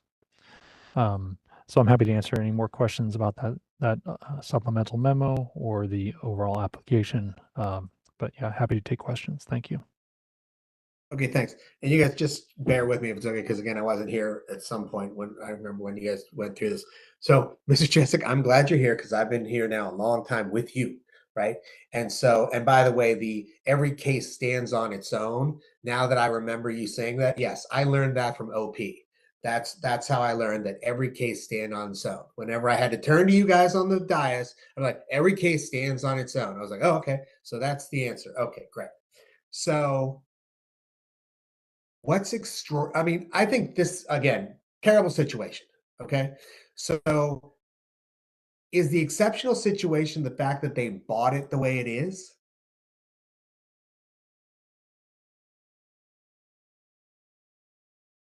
Yeah, I think that's essentially it, that this condition has existed for 17 or so years, and that the current owner bought it, became aware of it only when they went to update the C of O for the ownership change. And since that time, I believe the unit has been vacant, and they've been, trying to legalize it. So that they've been working in good faith, to get the unit in compliance. So yeah, the exceptional condition is that it's been in existence for all those years, and this owner is not aware of it, bought the property, is now trying to rectify the situation. Okay, that sounds somewhat reasonable. So what if, and I'll go back to my fellow. Right. Okay, so again, I know the answer I'm going to get from OP on this already as I'm saying it, but if somebody built it, right, and they built it illegally, right, and then 5 years later they sell it to their friend, okay, and then the friend shows up and says, I didn't know, right? It's in the same situation. I don't know if I even did that well. I'd hate to. That's okay. That's all right. Don't answer it. It's okay. Okay. I'm trying to. It's a hypothetical that you're going to tell me. You won't have an answer for it anyway. So okay, Mr. Blake, you had your hand up or no? Sure, Mr. Jessic. Excuse me. Could you just go through exactly what you're saying is the extraordinary condition? I want to make sure I'm clear on what that first element of the first prong is. So could you just say, just in your words, just getting exactly as you see today what that is? Sure. Thank you. And just, going back to our initial report, I don't have the exhibit number, I'm sorry. But the current owners bought the property in 2020, and they had no role in the 2008 renovation or the fact of renting it out over all those intervening years. So they had no knowledge that the certificate of occupancy was only for 3 units, and it specified that those units were on floors 1 through 3. So they only discovered that discrepancy after the 2020 purchase. And as I mentioned, they discovered it during what is typically a routine process of changing the C of O to a new owner. Once they discovered that, the current owners did begin the process of legalizing the unit. That ultimately resulted in this present BZA application. But that's the exceptional condition, that this unit had existed. The present owners had no knowledge of it and had no role in renting it out over all those intervening years. Okay, Miss Wilson, could you correct me if I'm wrong on this? Maybe I'm getting my cases a little screwed up here. But the current owner was a partial owner in what we're calling the original ownership team. Is that right? Mr. Jordan can clarify, but I believe they had a small ownership stake and possibly never even saw the property because it was his nephew that owns the property. So it wasn't exactly like a And completely separate. I mean, there was some knowledge of the well, of the property, right? the 2008 owner who did the renovation was completely unrelated. Unrelated in terms of blood, or you're talking unrelated in terms of ownership? Unrelated in terms of blood, unrelated in terms of ownership, just a completely separate person was the 2008 owner who did the initial renovation. But Ms. Wilson, I think it's important to note though, this is a situation where even if it was a train of self-creation, this is only this is an area variance, so that wouldn't necessarily prohibit it. The question would end up being, if this is the only basis for your exceptional condition, that might be an issue, because I think there is an element of that being the issue. Are there any other things that create a confluence of factors, or is this the pure basis of your request? It's not the pure basis. It could also be reviewed de novo in a similar way to the purpose-built apartment building case, where in 2008, when the original owner gutted the basement, there were other utilities. The in-unit laundry laundry facilities were moved up as well. So it would be also under that same fact pattern where you have existing vacant space in a purpose-built apartment building, And the other two apartments directly adjacent, the other buildings, are utilizing their basement space. And so even at that time, it would have cost the same amount to combine the upper floor and the lower floor. So that could also be part of it. But I do think that purchasing a property that is mid renovation, should I say, purchasing a property that was converted by 2 owners ago, and then thinking that everything was in order and having to rectify the situation, combined with the fact that this is a purpose-built apartment building that predates the zoning regulations, has a larger footprint, has these large floors. And so even if you did have this existing vacant basement space, it would not make sense to combine it just to maintain 3 units. Combines as a confluence of factors to create the exceptional condition in this case. Yeah, no, I mean, I'm now looking at my fellow board members. I'm almost having a little bit of a deliberation right here, but I am going to talk to Ms. Wilson just to make a different point. Is that again, going from 3 to 4 is different to me than going from 14 to 17 or whatever was the early example of this, right? And even going from 4 to 6 is different from going from 3 to 4. And then the part that I'm having difficulty with the Office of Planning, and I again, like, I wish that I wasn't having this discussion at all, is with the Office of Planning, that if the intent was, I mean, the reason why I'm now more conflicted with it, I got to tell my board members, is because of the situation that they're in, the way they bought it. And now they're just trying to fix the situation that they're in, and it's all kinds of weird, okay, and maybe impractical as to how they're trying to do it. But the intent of the Mr. Jessic, the intent was that you have to have 900 square feet for this stuff, right? Or I guess you can ask for the area variance, which is what they're here for, correct? Yes, that's correct. But as we noted in our supplemental memo, we concluded that deviation from the 900 square foot rule does not automatically mean that you're violating the intent of the regulations. That there are other ways to meet the intent. There are other ways to meet the intent. What do you mean there are other ways to meet the intent? Well, just looking at page 4 of our supplemental memo. And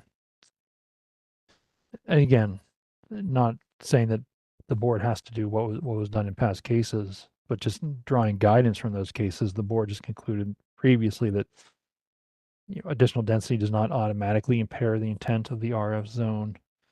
The intent of the regulations can in part be met by improving the property's condition. The size of the building, which is not a factor here because they're not expanding the size, but as long as the size is generally compatible with its context, that's an important factor, regardless of the number of units inside the building. The board has also found that small apartments are not atypical of the RF zone, and that, in fact, small apartment buildings are consistent with the overall residential nature of the RF zone. They've also found that excuse me, that housing is an important priority of the regulations, and that variance relief can be consistent with the general intent of the RF zone. And also quoting from the report here, that the RF zone is intended to recognize and reinforce the importance of neighborhood character, walkable neighborhoods, housing affordability, aging in place, preservation of housing stock, improvements to the overall environment, and low and moderate density housing being important to the overall housing mix and health of the city. So I think there are a variety of ways that the board can look to the regulations and find. Where are you reading that line? I'm sorry, Mr. Jessic. Sorry, I jumped back to page 3 of the report, which is a quote from the zoning regulations. We're on page 3. Oh, kind of right in the middle. It's indented. It's a purpose of the RF. Oh, got it. Okay, great. Okay, thanks. Yep. Okay. Sorry, my board members. Go ahead, Chairman Hood. I'm going to ask some questions, Mr. Jessup, and I'm just trying. And I know I see here, and I appreciate you, the chairman's questions, and I appreciate you pointing out 404 in your report. Is it safe to say that the Office of Planning is rewriting the legislative history of the Zoning Commission? If I put that out there to you like that, would you say that that's what we're doing? I'm sorry, I missed the question. Could you repeat that, please? I'm gonna change my question. I said, is it safe to say, but it's never safe to say this. Is the Office of Planning changing the legislative history or the intent of the Zoning Commission because of past rules by the board? Are we changing the intent of the 900 square foot rule? No, I don't believe that we are. So you're saying some additional density does not automatically impair the intent of the RF zone. I get that. The intent of the regulations can in part be met by improving a property's condition. So all that's part of the legislative history. Those are things that were considered by the Zoning Commission. I can't comment on the full legislative history and what the zoning commission discussed. You know, again, as we talked about in our report, the 900 square foot rule goes back to 1958. Right. And so we don't have that full history of what was discussed at that time. But it was also revisited. And I think, I can't remember the year, 2014 or before that, but it was also revisited. It might have been after that. But either way, the way it looks like we're trying to, but let me ask you this. With these types of cases and scenarios that come up, is it safe to say that maybe the Office of Planning should look at a text amendment as opposed to keep putting the BZA and Ms. Wilson and all the rest of us through this? I think we may be considering that. I'd have to check with Ms. Steingasser and Mr. Lawson on that, but check with them quick now. but let me just say that. Check with them. Matter of fact, check with them today. Yeah, go right now. Go over to their desk right now. Ms. Wilson, you know now, applicants, if you see an issue, applicants can provide to the commission a text amendment, because I'm sure that the chairman and the vice chair would love not to have to deal with these and grapple with this. So I'm just putting that out there. I'm not asking anybody for any actions, but I'm just letting you know that applicants can do that as well. Thank you, Mr. Chairman. Thank you. Mr. Sakinajad, can you hear me? Sure can, Mr. Chair. Thanks. Ms. Wilson, who's the owner? What's the name of the owner? Mr. Wayne Jordan is here representing the owner. Oh, great. Wayne Jordan. Mr. Jordan, can you hear me? Yes, I can, and thank you. Could you introduce yourself, Mr. Jordan? Okay, I am Wayne Jordan. I am a former resident of Washington, D.C. I live in Oakland, California today, and I am a real estate developer. Okay, great, Mr. Jordan. How did you come to this property? Well, back during the financial crisis, my nephew was looking for properties in DC, and he found a few, and we bought them. I was his major investor in the project, but it was his project. He did it. My involvement didn't start until he needed to take resources out to move on to something else, and I bought the properties from him in 2020. Okay, and how did Mr. Jordan, I'm sorry, I don't mean to really put you on the spot, but a little bit, like, how did he get the property? Were there 4 units there when he got the property? As far as I know, there were 4 units being built when he bought the property, yes. Okay. Renovated, I should say, instead of built, but renovated in that building at the time that he purchased the property. Okay. And that was back in 2008? That is correct. Okay. Okay, anybody got any questions of Mr. Jordan? Okay. All right, Ms. Wilson, I think we're going to probably come back with the decision on this one.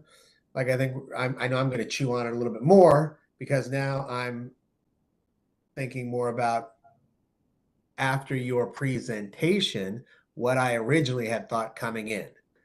So, Mr. Sakinajad, is there anyone here wishing to speak?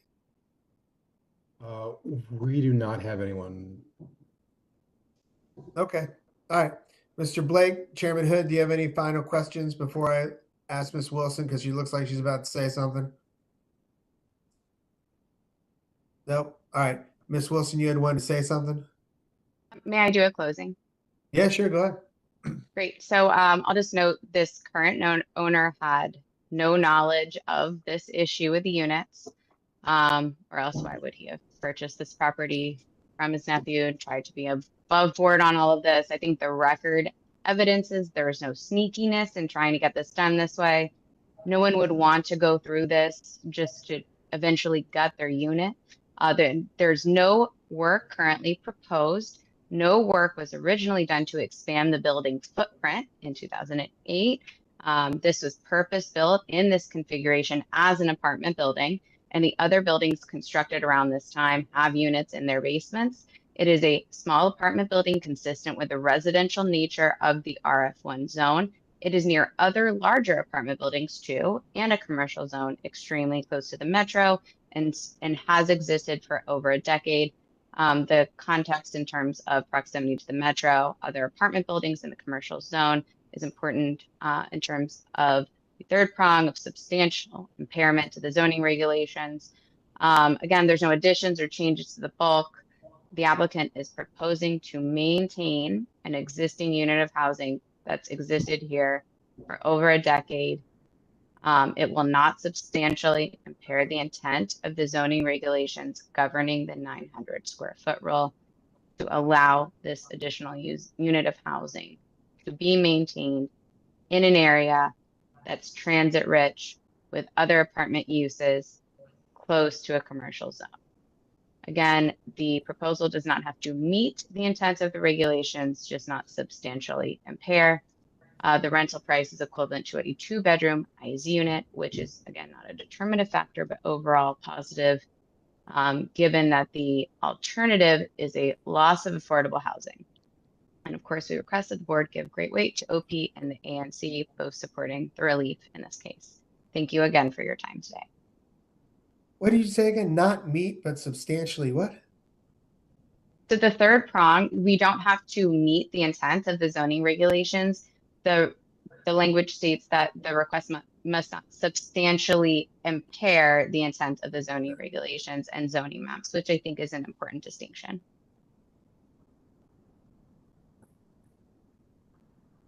Because most variances won't meet, I mean, they won't meet the intent necessarily because you're asking for deviation from what was stated in the zoning regulation, which is why the standard is it must not substantially impair the intent. Okay. Go ahead, Mr. Blake. Yeah, Ms. Wilson, could you again, I asked Mr. Jessic this, could you again explain to me the exceptional condition or situation? The way I was reading it again, I keep seeing several owners as being an exceptional condition. So could you again just give me a clarification on what the exceptional condition is? Sure. The several owners was mentioned just to discuss the ownership chain. But in 2008, this was converted to 4 units by a previous owner. It was then purchased by Mr. Jordan's nephew. In 2020, Mr. Jordan purchased it with this exceptional condition, which is an existing unit that is not on the C of O. And so that's exceptional. Most apartment buildings don't come with a 4th unit that's not on the C of O. We see these cases come up typically infrequently. I know there are 2 today, but beyond these 2 today, I think we've seen maybe 15 in the last 10 to 15 years, so they do not come up frequently. It is a unique situation. For example, the properties next door that were built around the same time have units in their basement, potentially predating the 1958 regulations, whereas this one was done illegally by a previous owner.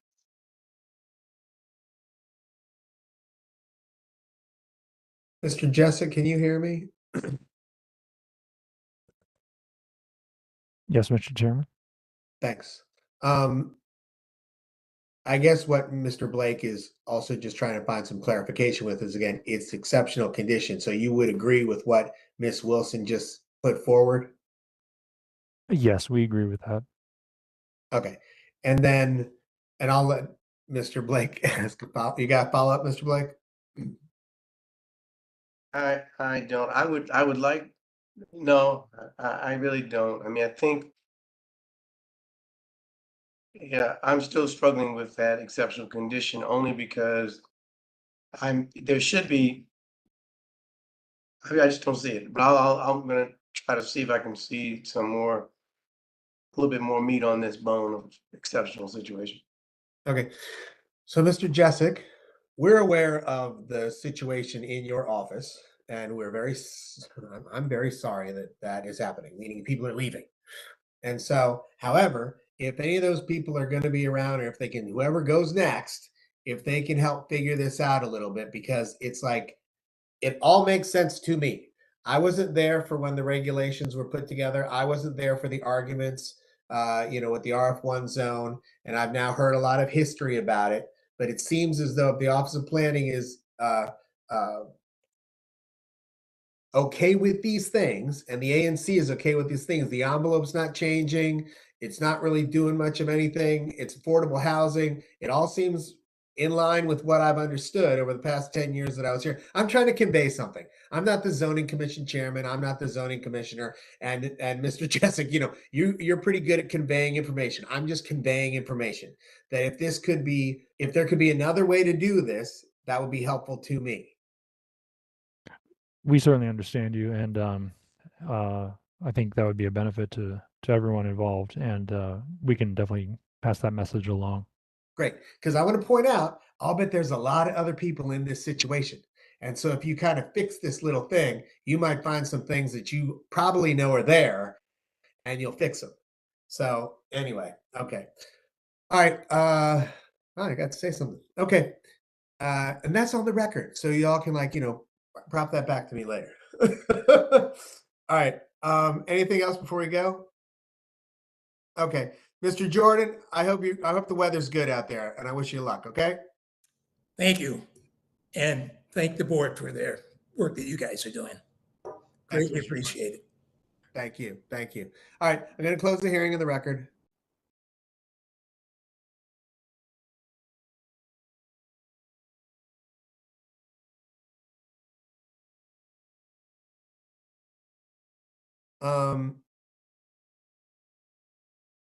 Chairman Hood, are you with us? Yes, I'm with you. I'm here. Okay, great. So off for a moment. I'm here though. If y'all don't mind, I'm gonna put this off for decision till next week. Is that okay? Is next week enough time, Mr. Blake? Okay. Yes, Chairman Hood, are you available next week? Yes, I am. I'm available. Okay, we'll do it first, Chairman Hood. Thank you. Okay. Okay. All right. I don't know what y'all want to do. I mean, the next case is basically almost this case. Is this the one? Yeah. Yeah, or pretty something. Anyway, so do y'all want to take lunch or you want to do the case? Well, let's do the case then. If there's Let's keep going. Let's keep going. Okay, let's keep going. All right, let's do this next case, and then we're gonna have to take lunch because I didn't get to do anything about food. All right, Madam Secretary, call the next case. The next case is application number 21307 of Henry Tam and Lan Tran. It's a self-certified application pursuant to Subtitle X, Section 901.2 for a special exception under Subtitle U, Section 320.2 to allow the conversion of an existing residential building to a 3-unit apartment house pursuant to Subtitle X, Section 1002 for an area variance from the minimum lot area requirement of Subtitle U, Section 320.2C to allow conversion to an apartment house use with less than 900 square feet of land area per each existing and new unit, and pursuant to Subtitle X, Section 901.2 for a special exception under Subtitle C, Section 703.2 from the minimum vehicle parking requirements of Subtitle C, Section 701.5. This is the conversion of an existing residential building to a 3-unit apartment house located in the RF1 zone at 725 Hobart Place Northwest, square 2888, lot 197. This hearing also began on July 23rd with Chairman Hill, Vice Chair Blake, and Chairman Hood, and was continued to September 24th with Vice Chair Blake, Board Member Smith, and Chairman Hood. Board requested submissions and continued the hearing. Okay, great. If the applicant can hear me, if they can please introduce themselves for the record. Thank you, Mr. Chair and board members. Marty Sullivan with Sullivan and Barrows on behalf of the applicant. Okay, great. Mr. Sullivan, I think you guys should just get a desk somewhere in the BZA. Like just, we should just just get that over with, right? Okay, so let's see. Mr. Sullivan, first of all, I've read into the record. I'm up to date, and as you can tell by the last case and the case before that, I'm up to date, right? So if you, Mr. Sullivan, would like to give a summary of what you think about this case and also what happened since the last time, because I guess the board asked for things of you, and we'll see what happens. Yes, thank you, Mr. Chairman and board members. So I think I'd like to start off with, I don't want to get philosophical, but I want to talk about the variance test. And the regulations on the variance test and how they're applied to a specific situation is ambiguous at best, right? I always say that I'll retire not really fully understanding the whole thing, but we do the best we can. We're all working hard on it. And it's the board using, and the board is the final say on what the zoning regulations say, right? And what they mean and how it's interpreted, even more so than the zoning administrator. And the only way we know how the variance test is interpreted or what the regulations mean in that regard is by what the board has said about those regulations. And just like the board asked for legislative history twice now, in both of the post-hearing submissions, it was requested for more input on the legislative history. The board obviously intends to use legislative history to try to interpret the regulations as it applies in the variance case for these set of facts. I don't know if I particularly agree with that statement, but I'll let you continue. Okay. I'd like to hear feedback on that because I'm a little in the dark on some of the hesitancy, but you said your statement, Mr. Sullivan, we're a little bit off the track here a little bit also, but I'm going to go with it for a minute because I missed the first hearing, right? What you just said was that the board tends to use legislative history to determine what it's going to do now, right? And so I'm kind of disagreeing. I personally am disagreeing with that statement. Well, I've never necessarily used legislative history to make my decision. I've used what I think is the interpretation of the regulations, but that's why I'm pushing back on that statement with regard to myself. Understood. So understood. I meant it specifically just for this case. I didn't mean that. Let me push back on that, Mr. Chairman. Mr. Sullivan, I'm going to push back on that too. The reason why we're asking for legislative history because some people come down and present cases and they're so off kilter. We want to make sure that we all narrow back down and zero out all the other factors that people try to build in to build their case, and let's get on the same page because the board knows their assignment. But people come down and present a lot of fluff, and we want to make sure that people stay on track. That's it. So no, it's not going to necessarily be legislative history, but it's bringing people back down, back to where they need to be, focused on what's in front of the board. And that's my point. Thank you. Okay, understood. I accept that and stand corrected. The point I was trying to make was that the only way we know how the variance regulations are interpreted are what the board tells us about those.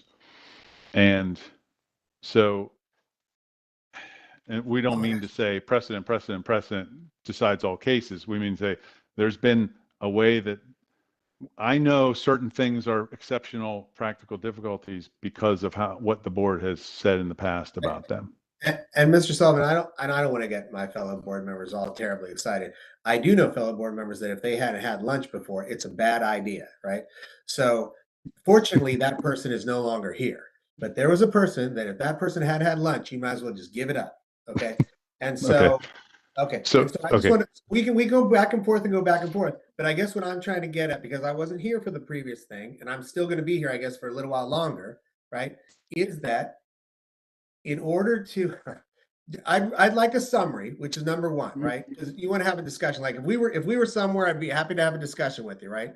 But again, I will reiterate what I did say with your colleague, which is that in order for me to go back and look at all the stuff that I said on a particular case, I have to go back, reread, find out where we were, find out what's going on. Because your job is to make your case. So you're going to bring everything out that makes your case, right? And so I have to go back and kind of figure out what exactly was intended by all that. And then what was the other thing? And then kind of figure out, oh, I'm sorry. Like if, there being a full order versus a summary order does make things easier to kind of follow along with.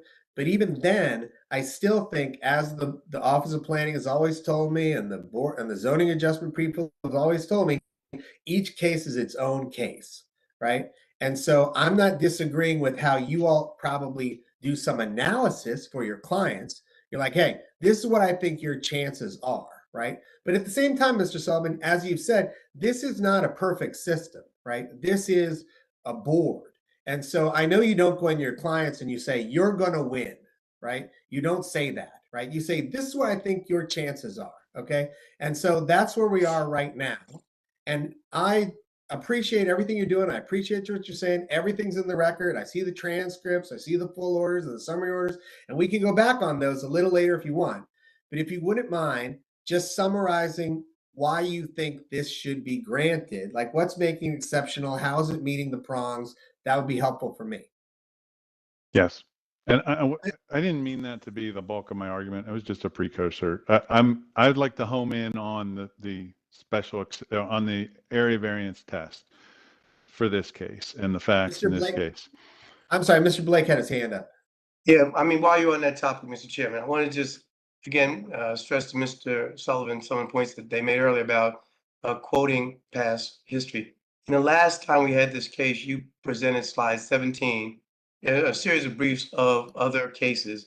And in one slide, slide 17, which Chairman Hood and I had a fair amount of debate about that slide, I just want to make sure it's clear that in the future, we should do our best to make sure that we're quoting the right cases and not because the excitement that goes with it and what it leads to when we misquote cases is pretty challenging. So I'll just draw your attention to slide 17 in your presentation last time, and we'll move on. Thank you. Okay, I'll take a look at that.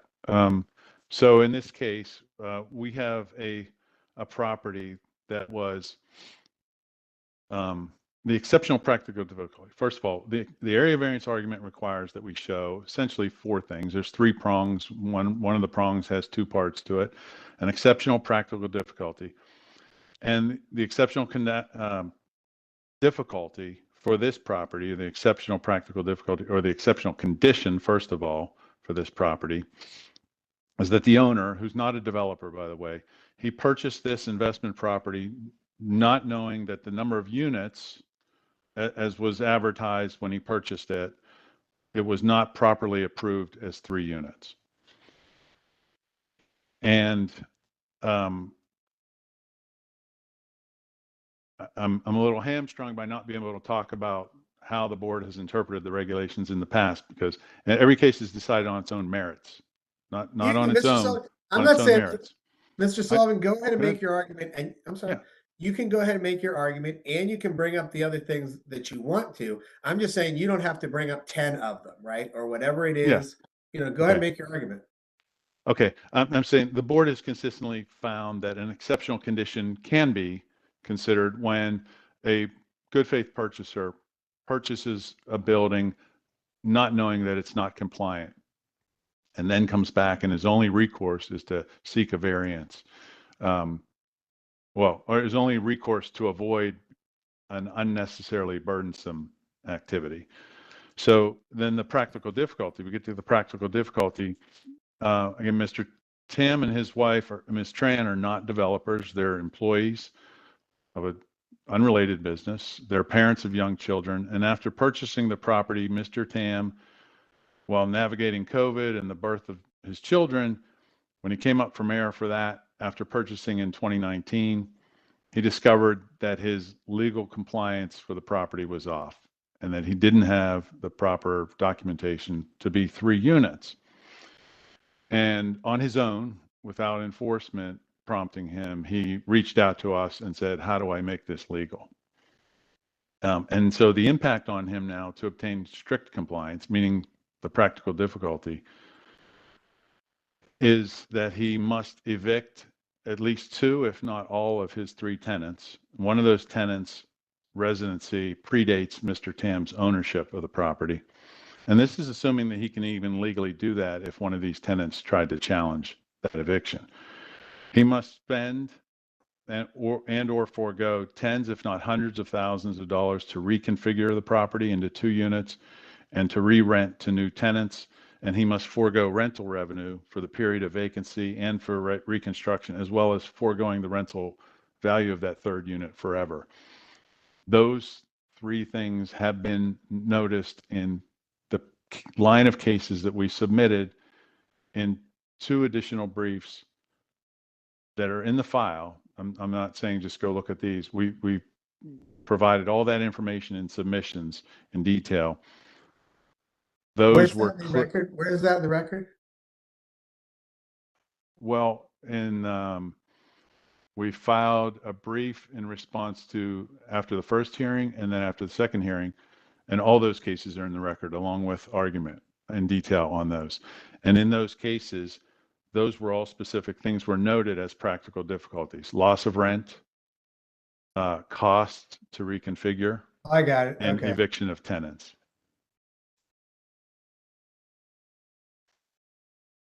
And I'm sorry, I don't have the specific page numbers. No, I got it. It's a lot of information. We've never had to submit this much information for one of these cases, so it's a lot there, I know. If the board had specific questions and wanted us to highlight some, I could certainly come back with a even more specific detail. So just to say that those are very clear and distinct categories which the board has consistently accepted as valid and meaningful factors in establishing the practical difficulty. And again, this is an area variance. Its practical difficulty is lower standard, and that's according to the Court of Appeals and also according to the regulations themselves. In 2016, this particular area of relief was specifically called out as an area variance in the regulations. Before that, it was just the Court of Appeals opinion that made this an area variance. Regarding prong 3A, there's no substantial detriment to the public good. We have 0 opposition. We have unanimous ANC support from 1E. And I'll note that 1E did not rubber stamp this. And 1E is in the area where a lot of these have taken place over the last 10 years. They're very familiar with this kind of application. When we went to 1E the first time, they looked at it very critically and asked for more evidence of the good faith purchase by the applicant. And they asked us for an affidavit from the tenant. And we provided that. There was a tenant whose residency predated the purchase of this property by the applicant. And he provided an affidavit, which is in the file, noting that it was already configured as 3 units when the applicant purchased it. So, and ANC unanimous support and the great weight that goes with that hasn't really been mentioned prominently yet in these 3 hearings now. But I think that support aligns with the rest of our argument. I think they're knowledgeable about this. So it's not just a question of whether or not it's good for the community, but this is how they see something that is obviously also doesn't substantially impair the intent of the zoning regulations. Speaking of which, prong 3B, this can be granted without substantially impairing the intent, purpose, and integrity of the zone plan as embodied in the zoning regulations and map. First, I'd say that who knows better on what might impair the intent, purpose, and integrity of the zoning regulations than the Office of Planning. And at the end of their most recent report, they stated in past cases that have been approved, the board has found that the request for variance from the 900 square foot rule do not impair the intent of the regulations. Second, the RF zone contemplates more than 2 units in certain situations, which is starkly different than asking for 2 units in an R1 zone, for instance. Third, as I've stated, this is not a use variance. And finally, I think that's it.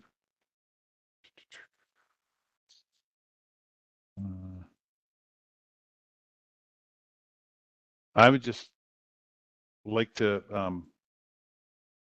in some of these other cases, I think the practical difficulty is Mr. way Sullivan? beyond unnecessarily burdensome. Yes, sir.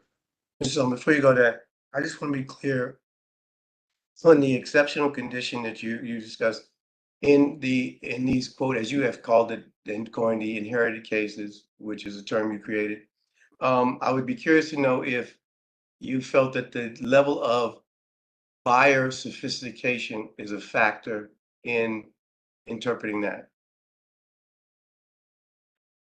I don't think it's ever been discussed. And I think cases have been approved that did have what may be called sophisticated buyers in comparison to this particular applicant.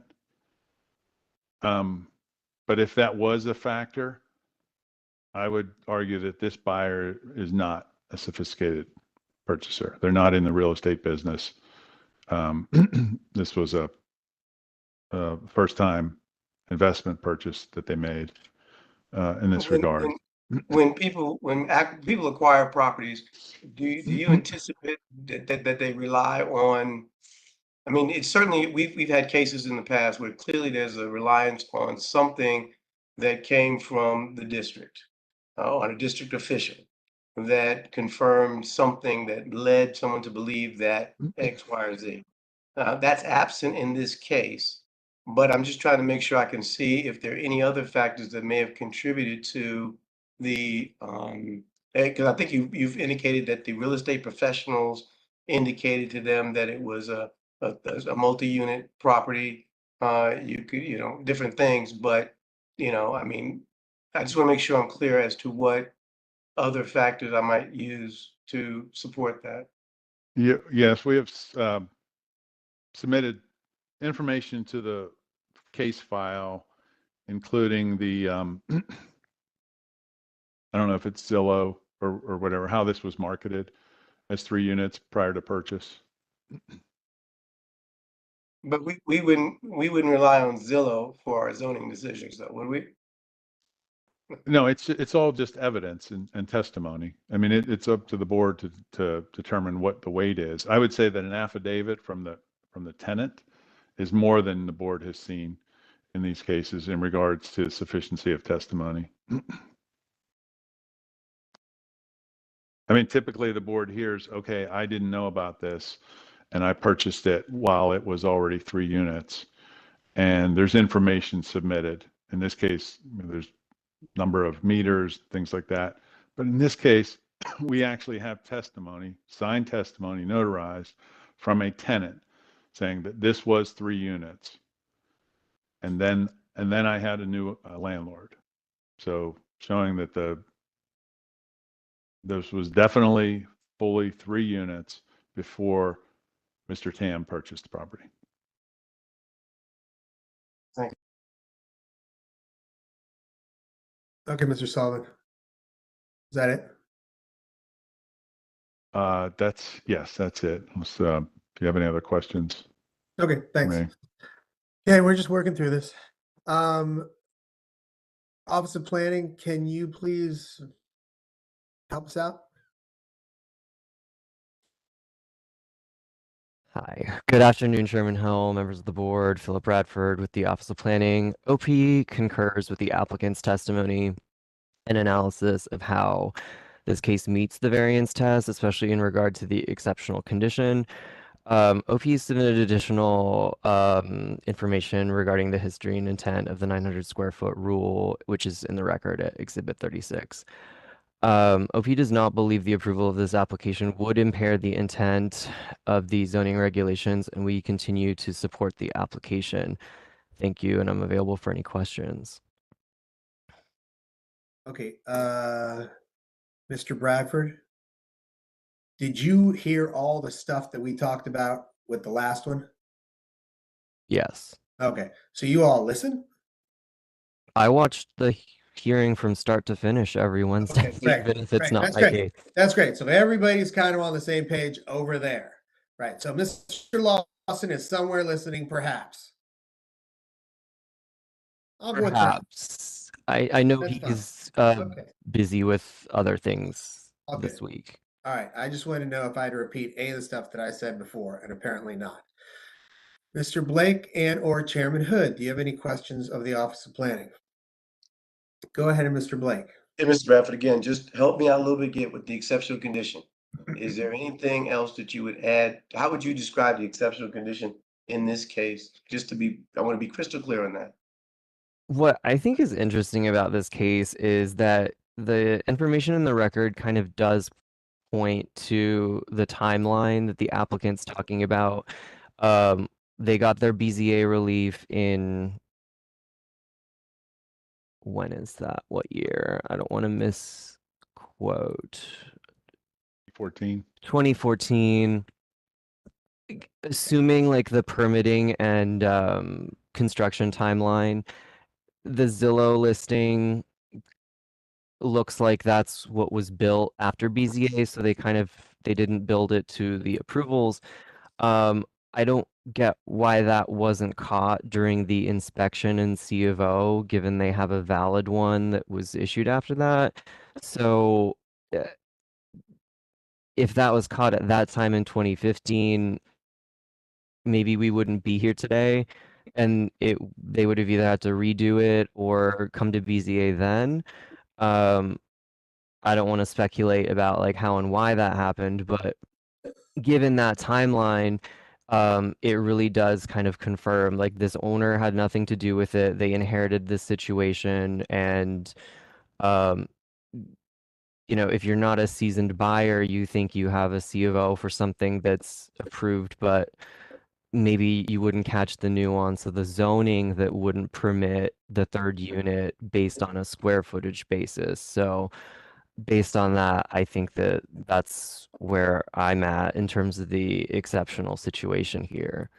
Mr. Bradford, you said you had a C of O. I understood there was no C of O. You said there is a C of O. There is, yeah. It was issued in 2015. And they had their final inspection in 2014, and a C of O. What is the 2000? Is that in the record? The 2015 C of O? Let me see if that's in the record. I just like looked that up, but I'm not sure if it's in the Is there, record. and what is it for? Um,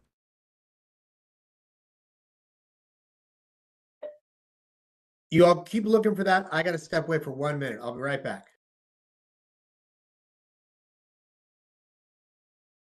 Give me one moment. Mr. Sullivan, do you have that information? I'm looking for it. I'm sure I have it. I don't know if we submitted it or not, but I assume it would have been 2 units.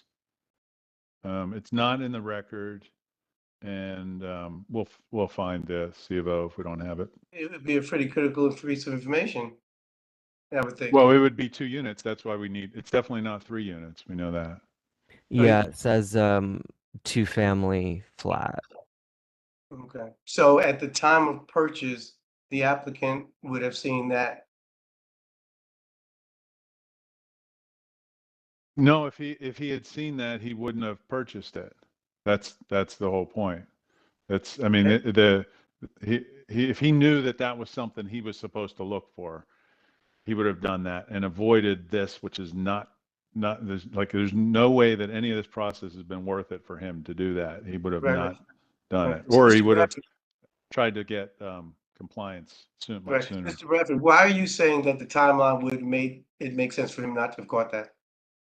The C of O was issued under the previous owner, so if the new owner is buying it, they're probably assuming that that's all fine because it's happened several years prior to the purchase and the construction. Okay, thank you. It's okay, Mr. Bradford. I'm also just trying to follow along a little bit. Like you say that something would have been caught when the C of O was put forward, meaning DOB would have seen that there's a third unit and they would have asked for something then? In theory, yeah. The notes, like I can't see the whole thing, but it just says two-family flat BZA 18754 renovation to non-conforming structure to add third floor addition. I don't know what they look at. Do they go internal or external? It matches on the exterior, but on the interior, it doesn't match the plans. I'm So sorry, Mr. Bradford, what are you looking at? I'm just looking at Scout, which is what I looked at to kind of get my history and timeline on this case straight.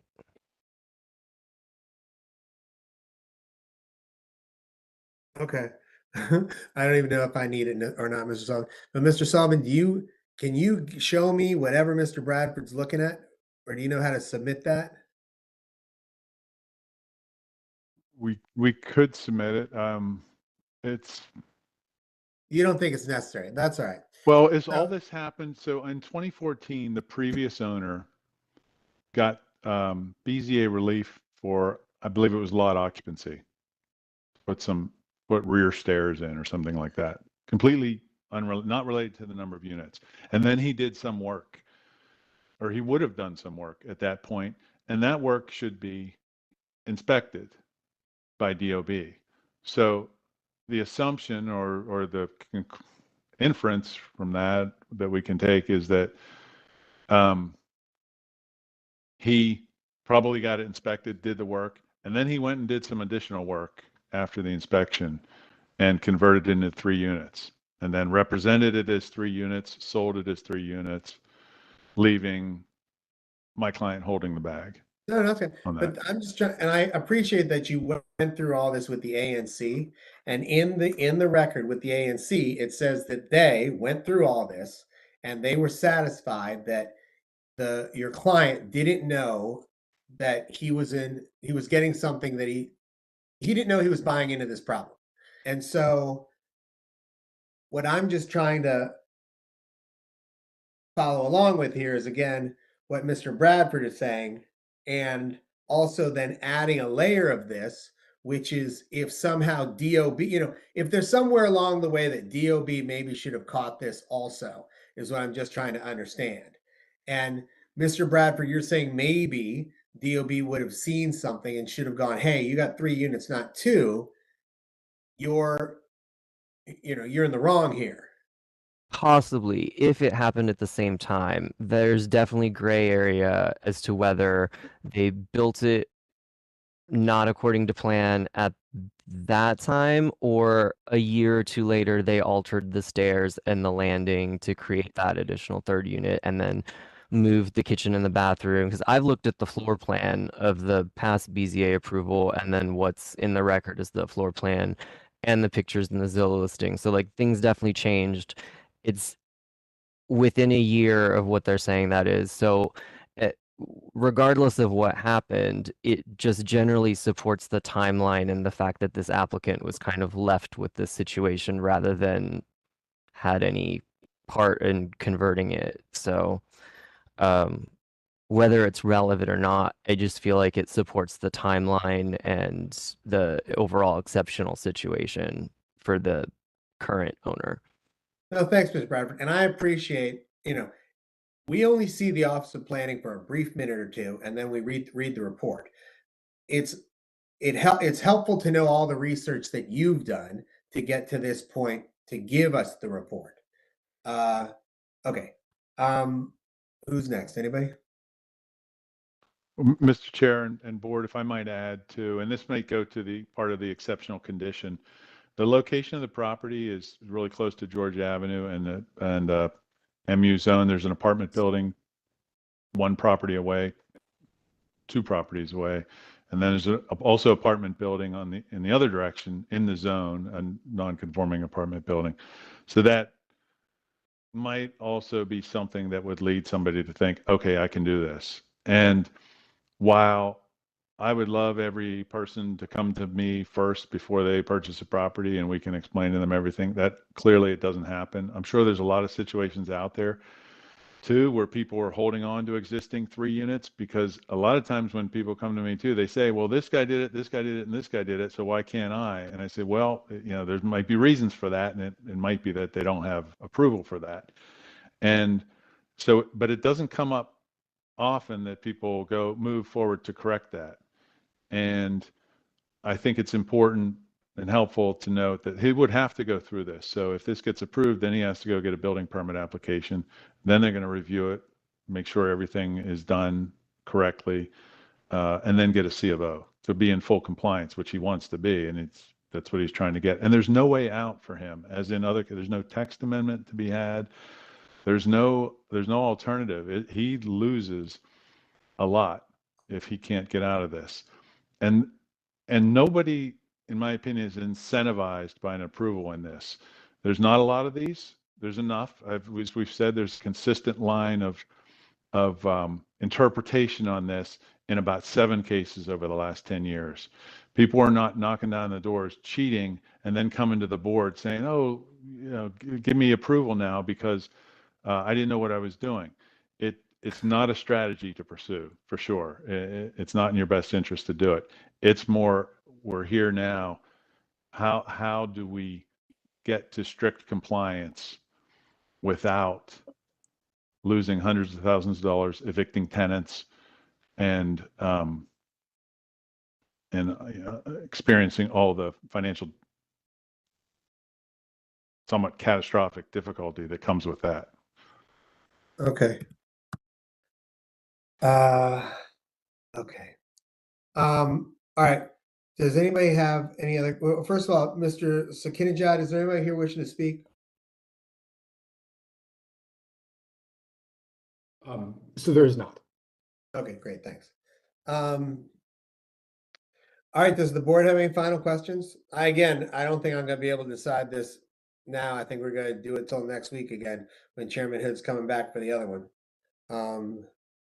But anybody got any final questions? Go ahead, Chairman Hood. I'm just going to throw it out to you, Mr. Sullivan, as well. With all this is going on, and I know you said it's not a major demand for it, but again, applicants and legal counsel in the field can also introduce something to help correct this or make a recommendation to the Office of Planning. I don't know how you do it. I don't know. I can't even give you no advice on it, but that's something you may want to think about.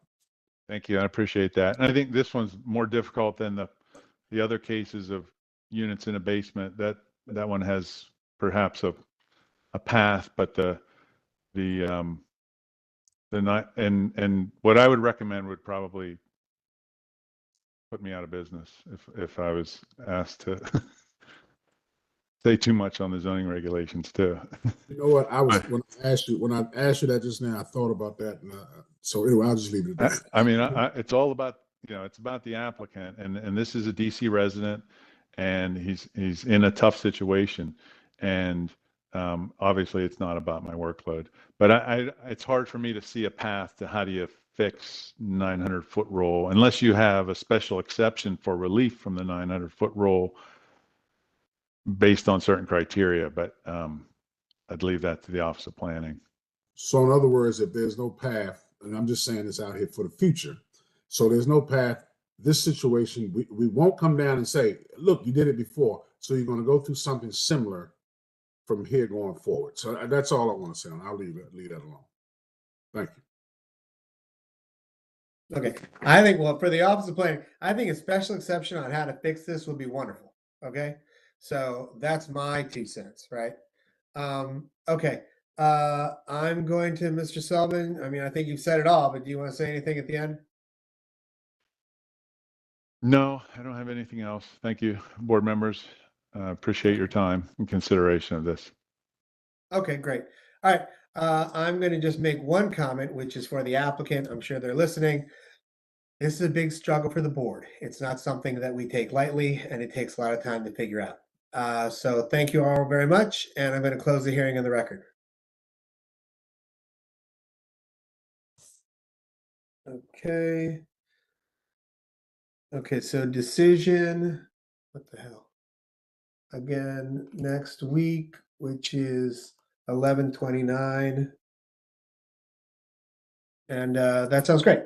Okay, do you guys want to, Ms. Secretary, did you hear that? Is that okay? Yes, I think you meant October 29th. Oh, yeah. I wrote down 11 on both of them. Okay, right, October 29th, right.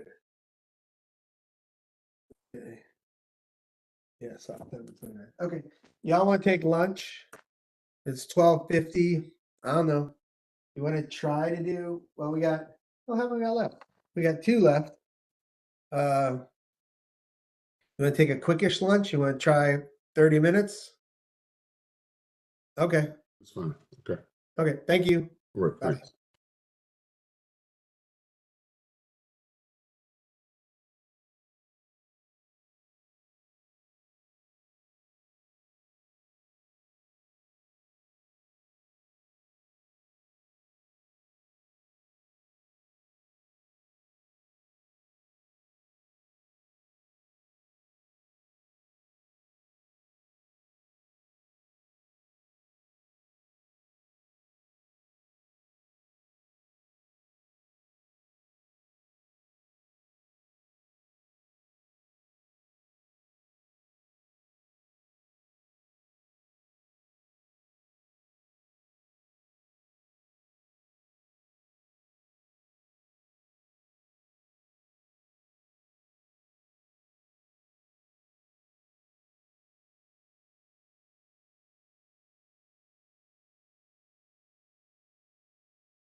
Okay, great. Madam Secretary, can you call our next case?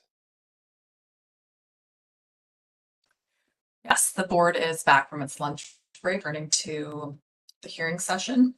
Next is application number 21326 of Asan Jazini. As amended, this is a self-certified application pursuant to Subtitle X, Section 901.2 for special exceptions under Subtitle D, Section 207.5 to allow the rear wall of a row building to extend farther than 10 feet beyond the farthest rear wall of any adjoining principal residential building on any adjacent property, and under Subtitle U 253 to allow an accessory apartment on the second floor of a new accessory structure. This is for a new third floor and 3-story rear additions to an existing 2-story attached principal dwelling and accessory apartment on the second floor of a new 2-story accessory structure in the rear yard. It's located in the R3/GT zone at 3546 Whitehaven Parkway Northwest, score 1296, lot 384. And to review, there are 2 parties in opposition, Peter and Allison Courtois and Robert Winthrop Kaufman. The hearing began on October 1st and was continued with the board requesting submissions from the applicant and parties in opposition. Participating are Chairman Hill, Vice Chair Blake, and Chairman Hood.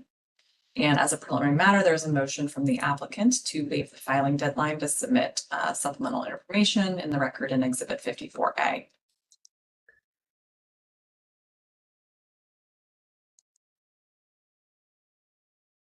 Great. If the applicant could hear me, if they could please introduce themselves for the record. Thank you, Mr. Chairman and board members. This is Marty Sullivan on behalf of the applicant. Great, thank you. Unless the board has any issues, I'm going to go ahead and allow the information into the record because I want to see where we are with everything. And does my board have any issues? Okay. All right, hearing none, go ahead, Madam Secretary. And I know it's in the record here. I'm just kind of noting what it is. Let's see. Mr. Courtois, could you introduce yourself for the record? Yes, I'm Peter Courtois, and I'm a neighbor at 3548 Whitehaven Parkway in opposition. Okay, great. Mr. Huffman, could you introduce yourself for the record? Wayne Huffman. I am the adjoining neighbor in 3544 Whitehaven Parkway. Great, thank you. Second.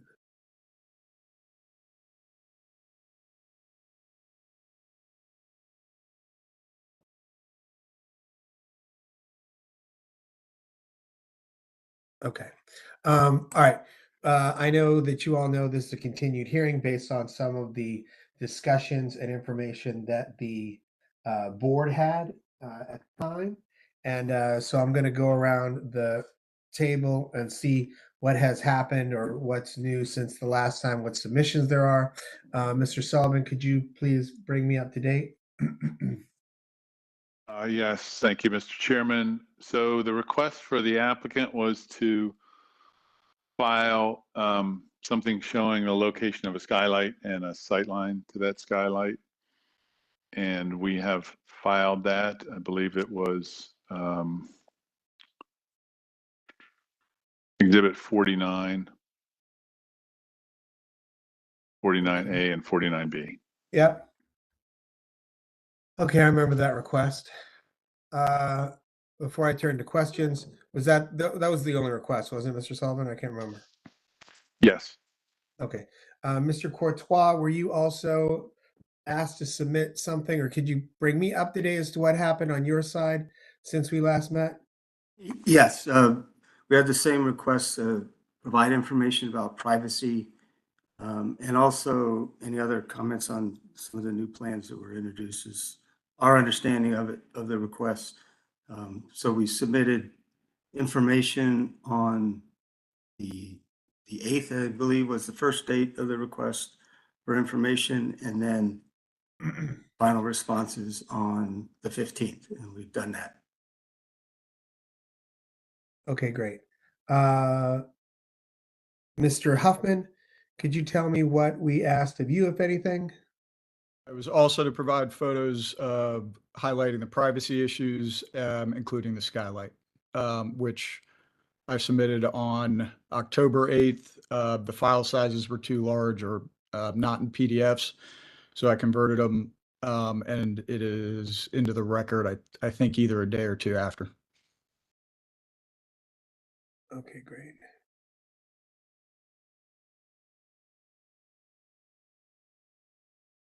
Okay.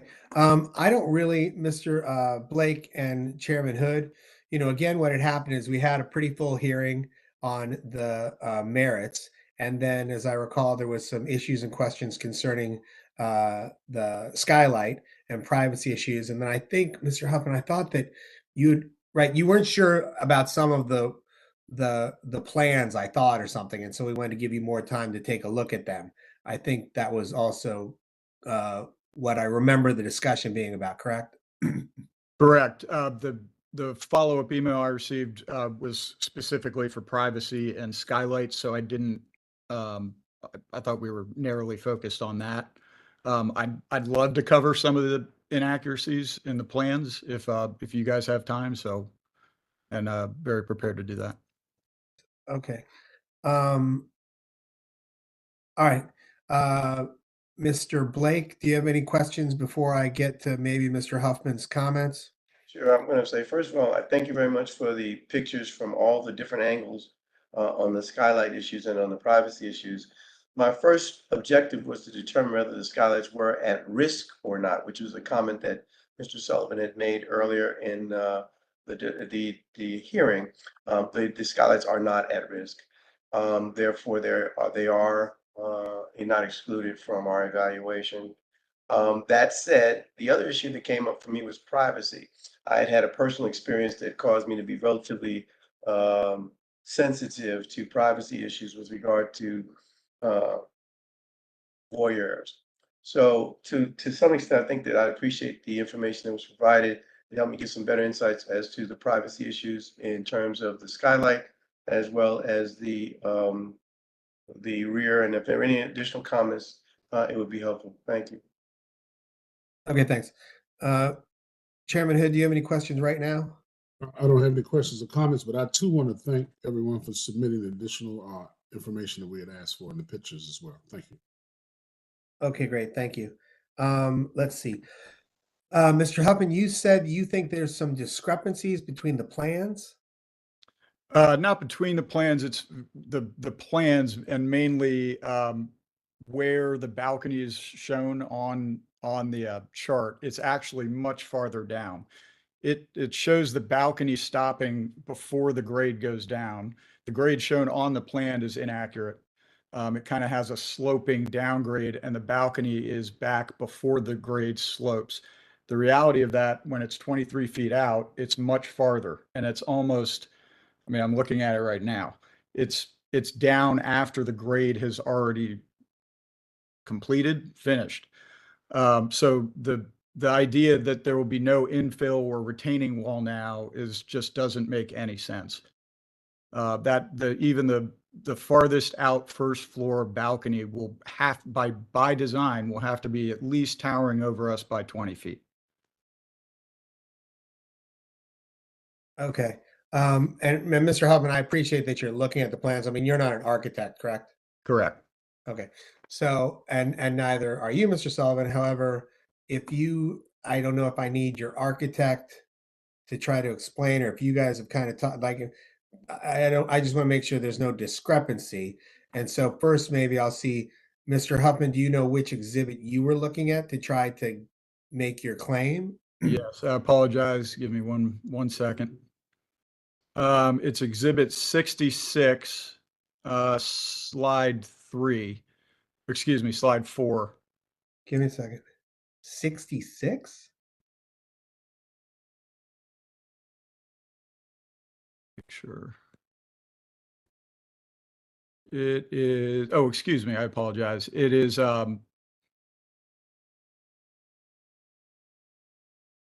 52A and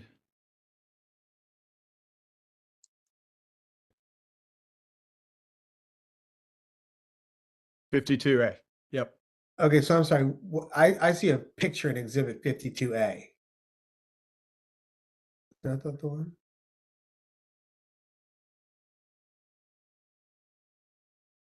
I have 52A as elevations with proposed screening.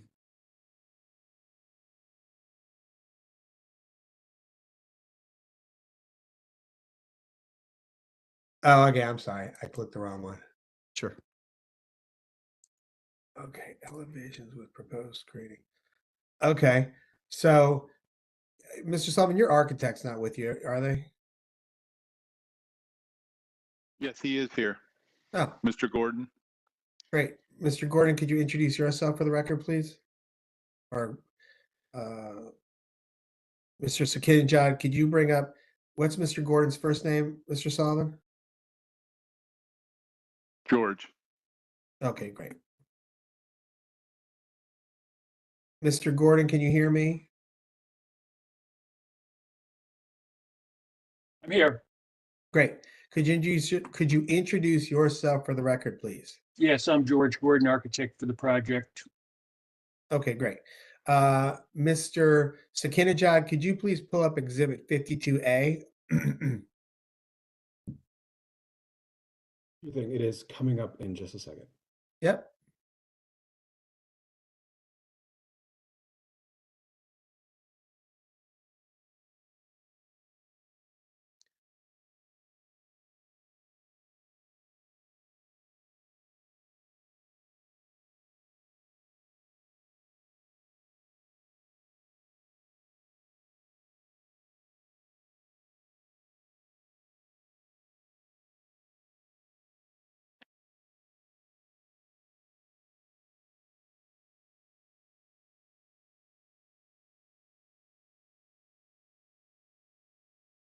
Yeah, that's 52. That's 53A.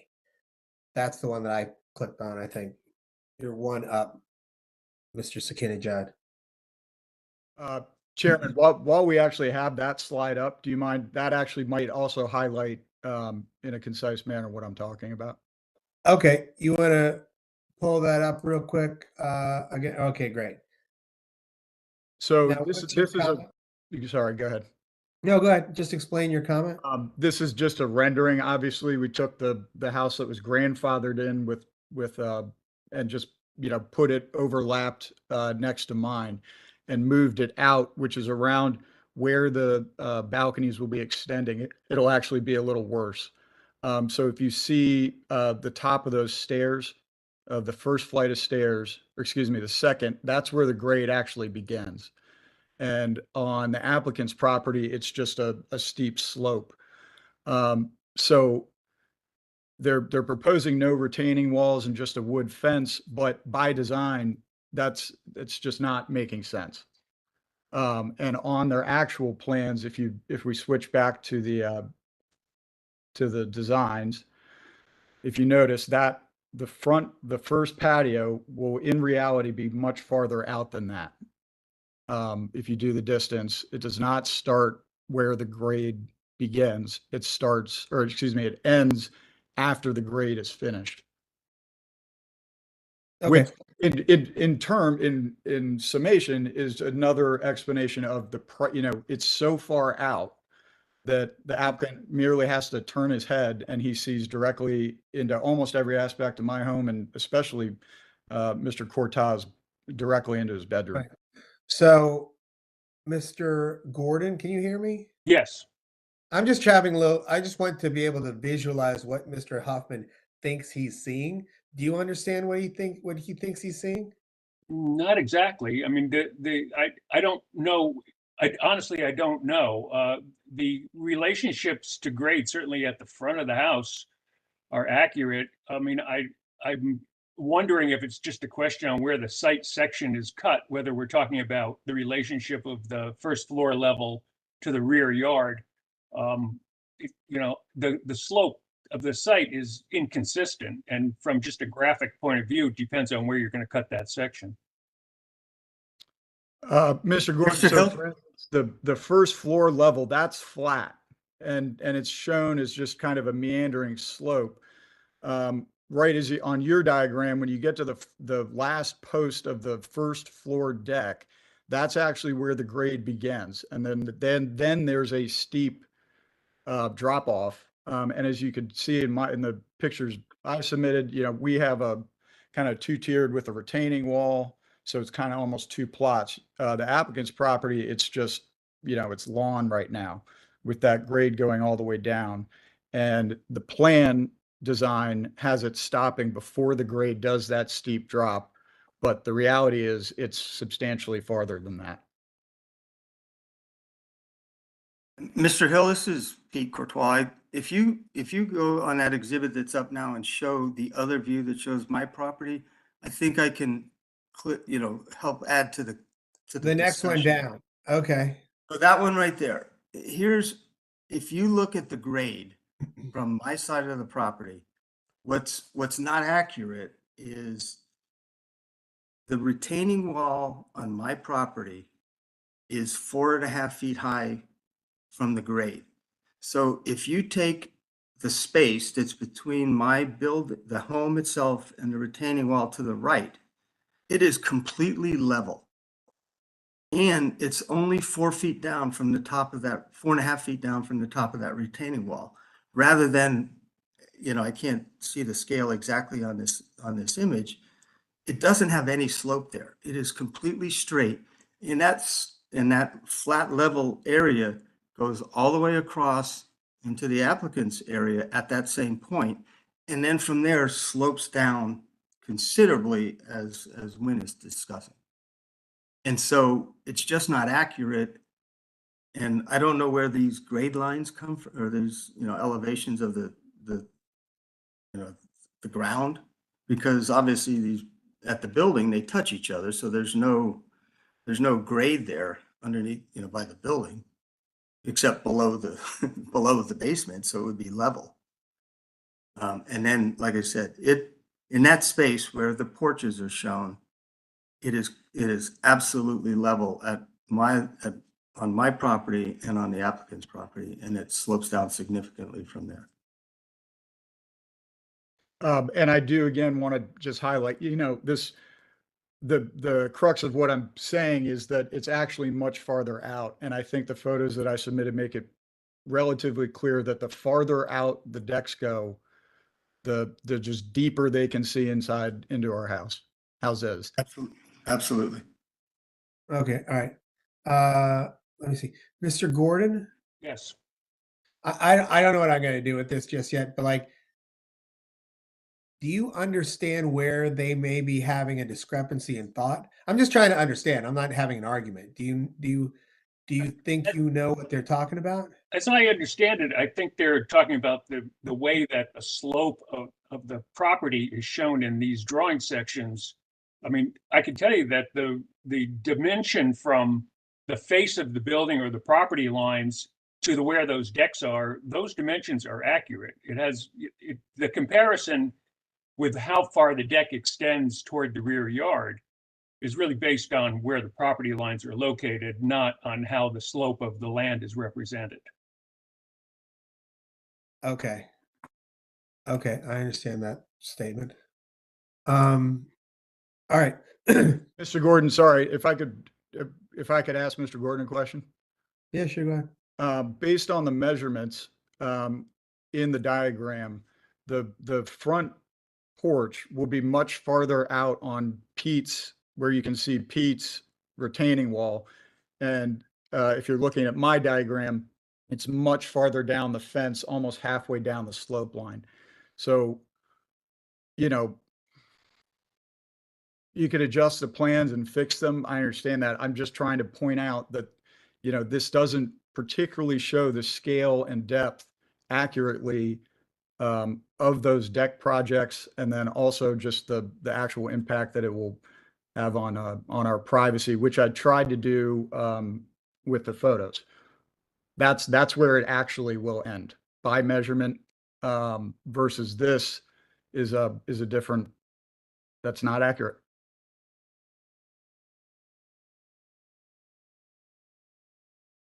Okay, all right.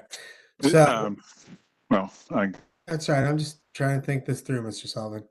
So the plans are what the plans are in terms of what Mr. Gordon has provided us.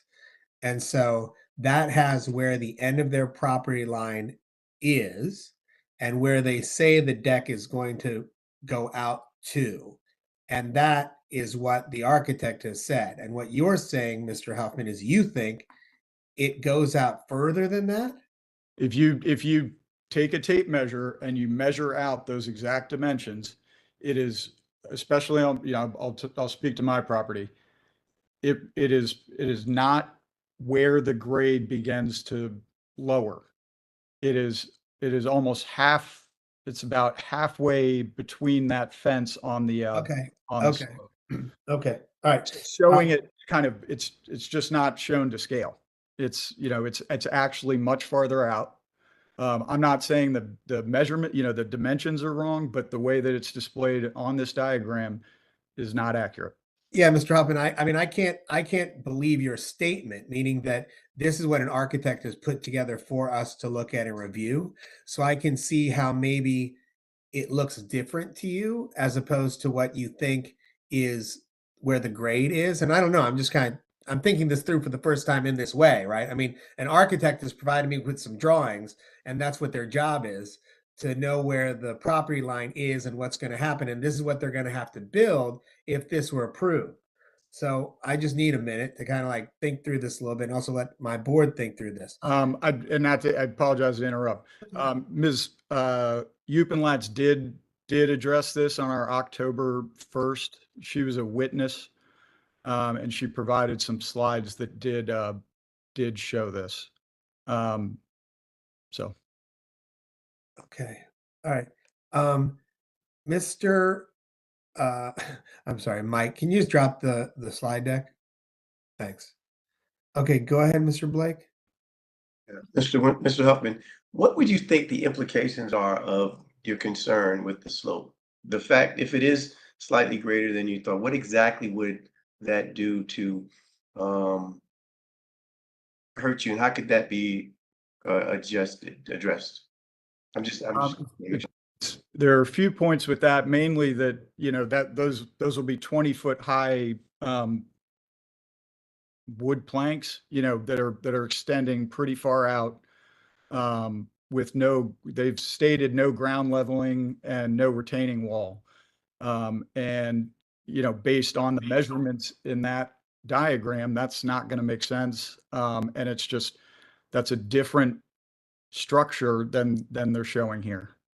So your concern is the structural integrity? Is that what you're saying? No, sorry. I'm sorry. My main concern is the distance that it's going out. And if you look at the pictures, you realize every foot that they're going distance out, that they're asking for a special exception for, gives them substantially more views directly into all of our homes.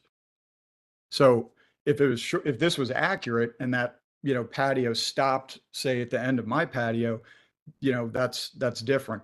But it is extending very far out into the backyard, which again just gives them full view of. So quick question: when you talk about direct views into your home, would that be a situation where you would go to the edge and wrench your neck around and look into your place, or would it be some casual way you would just have to look into your how would based on this design and in general, if you were leaning your elbows on the left side and look to your left, you would have full views. And how far would your home be from that that viewpoint?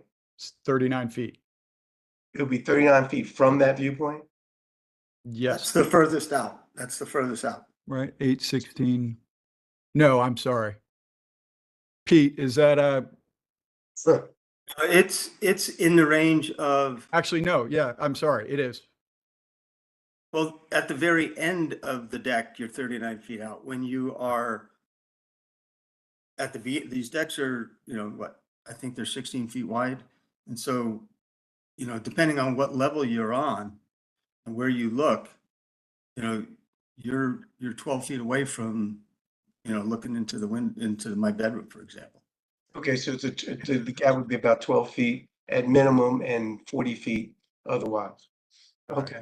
And numbers in that range, I'd have to look at them again, but clearly the picture that I showed of the view inside my bedroom, I was standing sort of about where the beginning of the deck was. It's not there right now, so, within a foot or two. I was standing where the deck would begin, and you could look straight in. And then if you're putting a third floor on top of it, you even have more of a view. It's another foot in, where you could potentially see even more into that because you also have a deck up there. So it's just a matter of turning around, not, hey, I'm going to try to sneak in and, play peeping Tom or something. It's just, easy. you're on the deck. You just turn around. I think I have a rough understanding of what you said. I think in a row house environment, you are pretty close, period. Yes. And even in our residential zones, you're going to be at 8, you're not that significantly spaced between properties. So there tends to be an element of this. And I know in row houses, we typically, if you don't have visual, windows in the side yards where you're facing back, we don't anticipate necessarily that you're looking around to see in people's homes. Okay, thank you very much.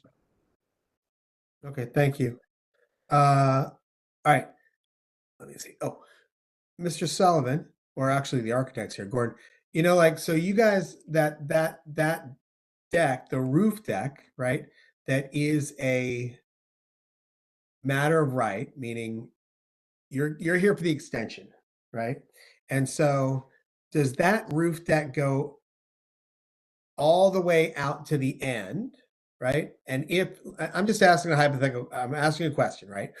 If you guys took the roof deck, meaning just a fence, if you have the fence out to whatever the matter of right thing is, would you still be able to look into that skylight? I don't know if that's I'm sorry, from what point are you saying? I'm trying to look at, and I wish I could come up with a diagram here. Hold on. There's no way I could see anybody looking into that skylight down. You need a periscope view. You'd be going back at least 30 feet, and then you'd have to make a right turn and look down into a box that's about 3 feet before you get to open up into the space. And that's all the additions matter of right. The top story additions completely matter of right. Oh, I know you've mentioned the top story addition matter of right, but the extension's not matter of right. So it would only go out so far on the 3rd floor. And that's what I'm trying to just quickly understand. And I understand you're saying that it's an incredible difficulty to do what this person is concerned about. And I just was trying to understand. I can figure it out now, I guess, myself. Now that Yeah, you'd be on a deck on the you'd be on the 3rd story, what becomes a balcony at that point. It's the roof of the 2nd story. And you'd be even with the skylight and about 30 some feet away from it. Okay, I got it. Okay, I've got my answer on that one. Sorry, Okay. Mr. Sullivan, did you say the 2nd or 3rd story deck is? Yeah. Okay. All right. I got you. Okay. Let's see. Does the board have any other questions of anybody? Okay. Okay. So you guys, I mean, go ahead, Mr. Sullivan. Yeah, I'd like to respond a little bit that I've been Oh, withholding. sorry. I forgot about the rebuttal. Okay, give me a yeah, second. Give me 1 second. Give me 1 second. I forgot about the rebuttal. Before I do that, the Office of Planning, you guys don't have anything to add, do you, from the last time? Hi, this is Josh Smith from the Office of Planning. We have no new information. Okay, thank you. Mr. Sullivan, before you give your rebuttal, Mr. Blake, you have your hand up? Yeah, I got 2 quick questions for the parties in opposition. The applicant has proposed a couple of things to mitigate some of the privacy issues, specifically some screening. Part of that was retracted because of an agreement they made otherwise. Had you reviewed the project with the screening in place? And how does that address some of the issues you have? I'll go first, Lynn, if you'd like.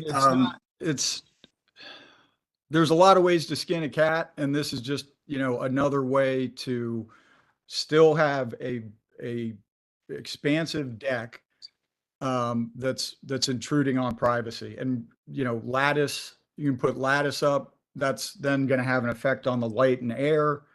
It's just part of an overall broader kind of point of this is a very invasive and massive project that they're asking for the special exceptions, and I'm not seeing the reasons why they should be granted. Well, no, but our goal is we'll determine that, but we need to figure out if they can mitigate some of the potentially adverse effects, right? So I'm asking you, is the screening they put up, and there are many ways to skin a cat, as you said. Our goal is not to impose the most expensive way to skin a cat. we would, if we can do it in an inexpensive way that fits the bill, we prefer to do that, right? So back to what we said about is the screening that they proposed did address some of the issues, particularly from the third floor balcony, I believe. Is that right? I'd like to comment first, and Whitney, you can add if I don't address everything. I think it just changes the problem. We've raised concerns from the beginning, one with air and light and that impact on us, two with significant privacy issues, and the whole, use of the property and the character of the neighborhood. Those have been our concerns from all along. So if they add some screening, they can contend that it doesn't have the same impact on our privacy, but then it makes the air and light issue even more severe. So it's, again, skinning a cat a different way. It doesn't address our overall concerns with air and light, privacy, and enjoyment use of our property. It changes the entire character of it. And I'm not even addressing whether, it looks cheaper. We haven't seen enough about the actual construction of it. So, is it going to be tacky just to try to address a part of a concern that doesn't fully address it? It gets more involved than just saying, oh, that solves everything. It doesn't solve really anything. Okay, thank you. Okay, so gentlemen, the way this now works is so Mr. Sullivan has an opportunity to rebut the things that were said, and then you guys can have any questions you might have concerning his rebuttal, but only his rebuttal. And then we're going to have conclusions from everyone, and the applicant gets the last conclusion. And so, Mr. Sullivan, you had some rebuttal? Just a little bit, yes. I have a question for Mr. Gordon. Mr. Gordon, is the representation of the proposed addition in relationship to the existing buildings adjacent to it accurate, regardless of the grade below it? Yes, I mean, we took all of that off of the survey that was performed, locating the adjacent buildings and the property lines, as you would usually expect from a land survey. The other thing I'll note is we had some grading planned and retaining walls planned in previous plans, but that was taken out at the request of the Ms. Collin, the property owner to the east, at 3544. Regarding the screen, some clarification. We are proposing, if the board sees that as mitigative, a lattice light screen which lets light through but disrupts views on the first half of the balconies on the second and third story, so that there's still, the applicant still has a view out.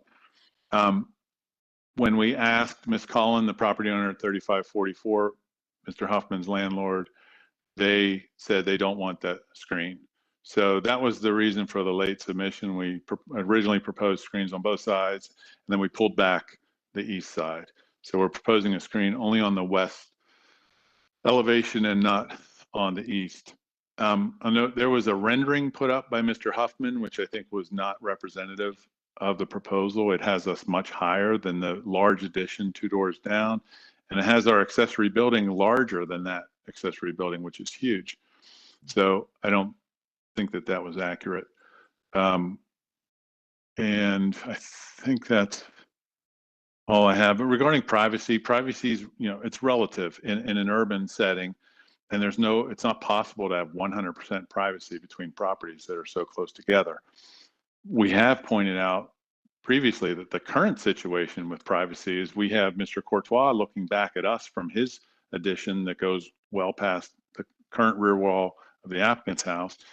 And then it's almost like the same space with Mr. Huffman. When you look to the left of the existing porch, look into his property. And so the relative privacy is significantly improved from the existing situation, in our opinion, in that sense. And no views in any skylights, of course. And the applicant's not interested in peering into a neighbor's property. If they were, they'd find a way, I'm sure. Anybody could in an urban setting. So the purpose of this is to not have proposed addition, the relief part of the proposed addition, changing the privacy situation in such a way that it makes it, say, impossible not to be looking into that neighbor's property, I would say. That's all I have. Thank you. Yes. Okay. No, that's okay. I would just want to make sure. I want to make sure we didn't get to conclusions with whatever your rebuttal was. Go ahead, Mr. Blake. Yeah, Mr. Sullivan, which exhibit, just I want to compare the two, has the screening on both sides, and which one has it? Would give me an example without.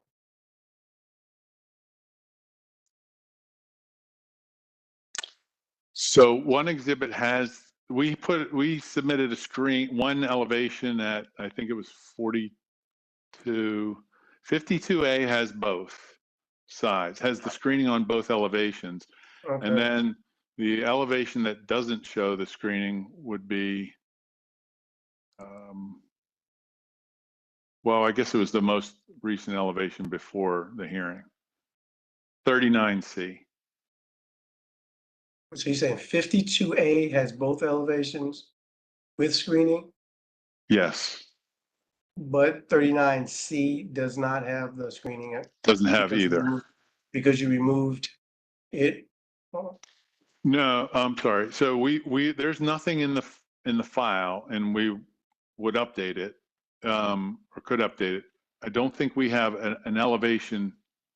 So what we're saying is the west elevation that we've submitted, the east elevation that we've submitted, will not have a privacy screening. So that's in there at 39C. The west elevation we're proposing screening is 52A. Okay, and which 52A has, okay, which one has elevation, has screening on both elevations? There must have been, you put out an early one that had screening. 52A. 52 is the complete. Yeah, and actually, I don't think we have an elevation showing only one screening. I'm sorry. Wait, Okay, thank no, no, we do. I'm sorry. So there's two drawings within 52A.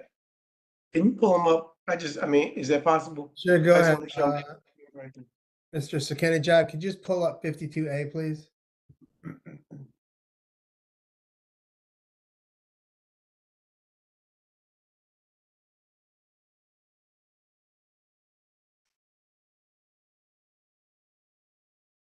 And while he's pulling them up, so because there are two drawings, this is the east elevation.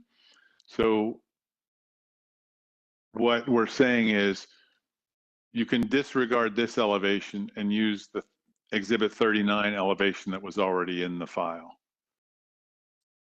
And as to the west elevation that's in this same exhibit, that's what we're proposing. And I'd be happy to clarify it with a cover letter or follow-up or separate filings. But so our correction to this was just to send a letter saying that the owner of the property at 3544 was not in favor of the screening provided on the east elevation, and that we were withdrawing that proposal just as to the east elevation. Okay, thank you. All right, Mr. Sakenijad, if you could drop that. Mr. Chairman, I have a quick question. Go ahead, Mr. Chairman. I want to ask Mr. Hoffman and Mr. Qatar, if the way situations are right now, and I know we're talking hypothetical here, but can they see in your place right now as it is right now? No. You have props, so you can't see in your place right now. If I go stand back there, I can't stand and just look in your place. Correct. Okay. I Mr. can Qatar, actually you the same way? right now. That No, Mr. Hoffman, you can't do it. Don't show. You can't do it. Sorry. My bad. That's all right. Okay. I haven't had that happen since the very beginning of COVID. All right. Thank you. Maybe I shouldn't ask that question. Thank you. Okay. Okay. Mr. Sullivan? We submitted photos to the file that No, show no, the no, that's existing not- I had a privacy question. situation. Okay. I had a Yeah, sorry. What was it that, why did the person not want the screening? You don't know. Yeah, I have it in an email from Ms. Förster.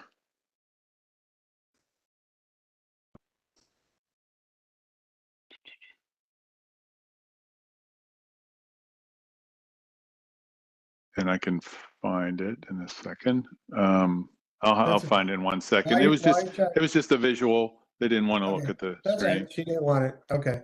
All right. Mr. Huffman, do you have any questions for anyone based on the rebuttal? I do. Mr.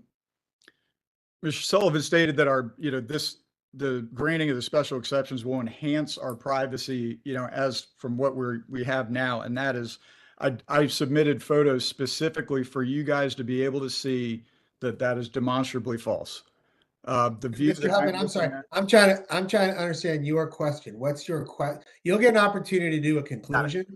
There's not really a whole lot of rebuttal that Mr. Sullivan kind of threw out, but did you have any questions concerning his rebuttal? Yes, in the sense that, I'm glad that Ms. Cullen came to an agreement in the first place and doesn't want privacy screening. None of that was communicated with me. So, I have a 2-year additional lease here. I am the affected party, and I mean this in the nicest way. Ms. Cullen's a fantastic woman. But I live here. She lives in Seattle. So for all this to, okay. That's right. Your question, you don't have a question in there. Nah, just a rant. Okay, that's all right. Okay. Well, we still might, let me think. Anyway, well, the board can do the board has the ability to ask for things that it think might help. However, what I'm not clear on is whether the privacy screening would now make Ms. Collins, was it Collins? Withdraw, oh my God. Come back as a party in opposition. Mr. Sullivan, she withdrew her party status, right? Or I'm sorry, she withdrew her opposition. And you don't know if that screening. She did, subject to plans that we agreed on that did not include screening. So I reached out to her counsel because we would need her okay to change that agreement. Right. I understand. And so, well, now you're making me even. Mr. Huffman, would you like the screening? I would actually like the special exception to be denied. No, that much I got, Mr. Huffman. That's the whole reason why you're here. Would you like the screening? No. Okay. All right. There you go. Okay. Mr. Courtois, do you have any questions? And I apologize, I'm butchering the name. Questions about the rebuttal? You gotta write that. Right. Thank you. I don't have any questions. If you're gonna ask me you're gonna ask me the question about the screening. It's an unsettled answer now. I think screening comes into play once we know, what's gonna happen with the special exception. Because would you, if this were approved, I don't know what's going to happen, you guys. I haven't done the debate yet. Would you want the screening? we would have to have some time probably to talk with the architect and figure out what they're really gonna do with screening. And because I'm trying to balance two problems, privacy for one, and air and light, because there's a significant air and light impact on us. And so which one's worse? I can't answer that fully. It changes, it doesn't solve it. Okay. Mr. Hoffman? Sorry.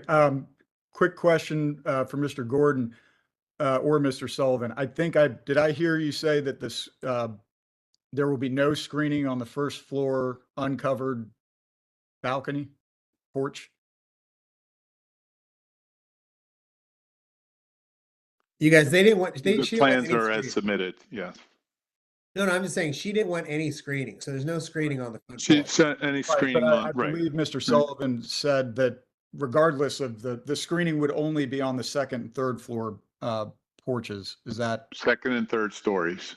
Right. So that first floor porch will have no screen. They're saying will have no screen, which if you look at my photo from 53B, that's the view that they will still have directly into.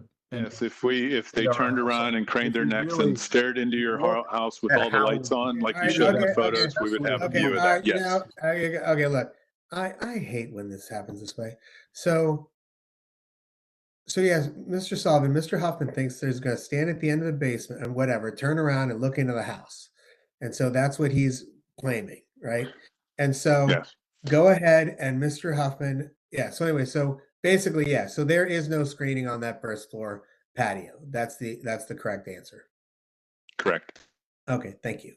All right, let's see. Okay, so if I can, before I do Is there before I go to screening? conclusions, Is there screening on our side to the first floor? Because it shows on the diagram, but I've heard discussion that there was none on the first floor. But it is in there. Mr. Solomon, do you know, or Mr. Gordon? We could put Can't that unmute. slide, we could put the slide back up. Okay, is it 52A? It shows Yes. screening on the first floor, but 52A. discussion, there's none on the first floor. There's a screened porch on the first floor. There's the small square of additional lattice screening proposed on the second and third stories, which is the third and fourth levels of the building. So basement 1, 2, 3. Right. So, Mr. Gordon, if you could go to the slide that shows the east side from 3544. Right. So on that first floor extended patio, there will be no screening period, correct? Correct. Right. So it's still, if you look at 53C, or excuse me, 53B, from the photo I submitted, that's the elevation and the distance out of where that patio is. And it does look deep into our household. I know that, it's easy to say he's never, that's not going to happen, but I am losing a vast amount of my privacy and he is gaining all of it. And I'm just at the whim, hoping that he doesn't look over. Okay. All right. So let's move on here. Okay. Because the board's going to have to do what the board's going to have to do, which is have a deliberation. And I don't even know what's going to happen today. So let's see. Can you drop that for me, Mr. Sakinajad? Great. Okay. So oh yeah, Mr. Courtois. Yeah. Okay. So I'm going to do conclusions. Okay.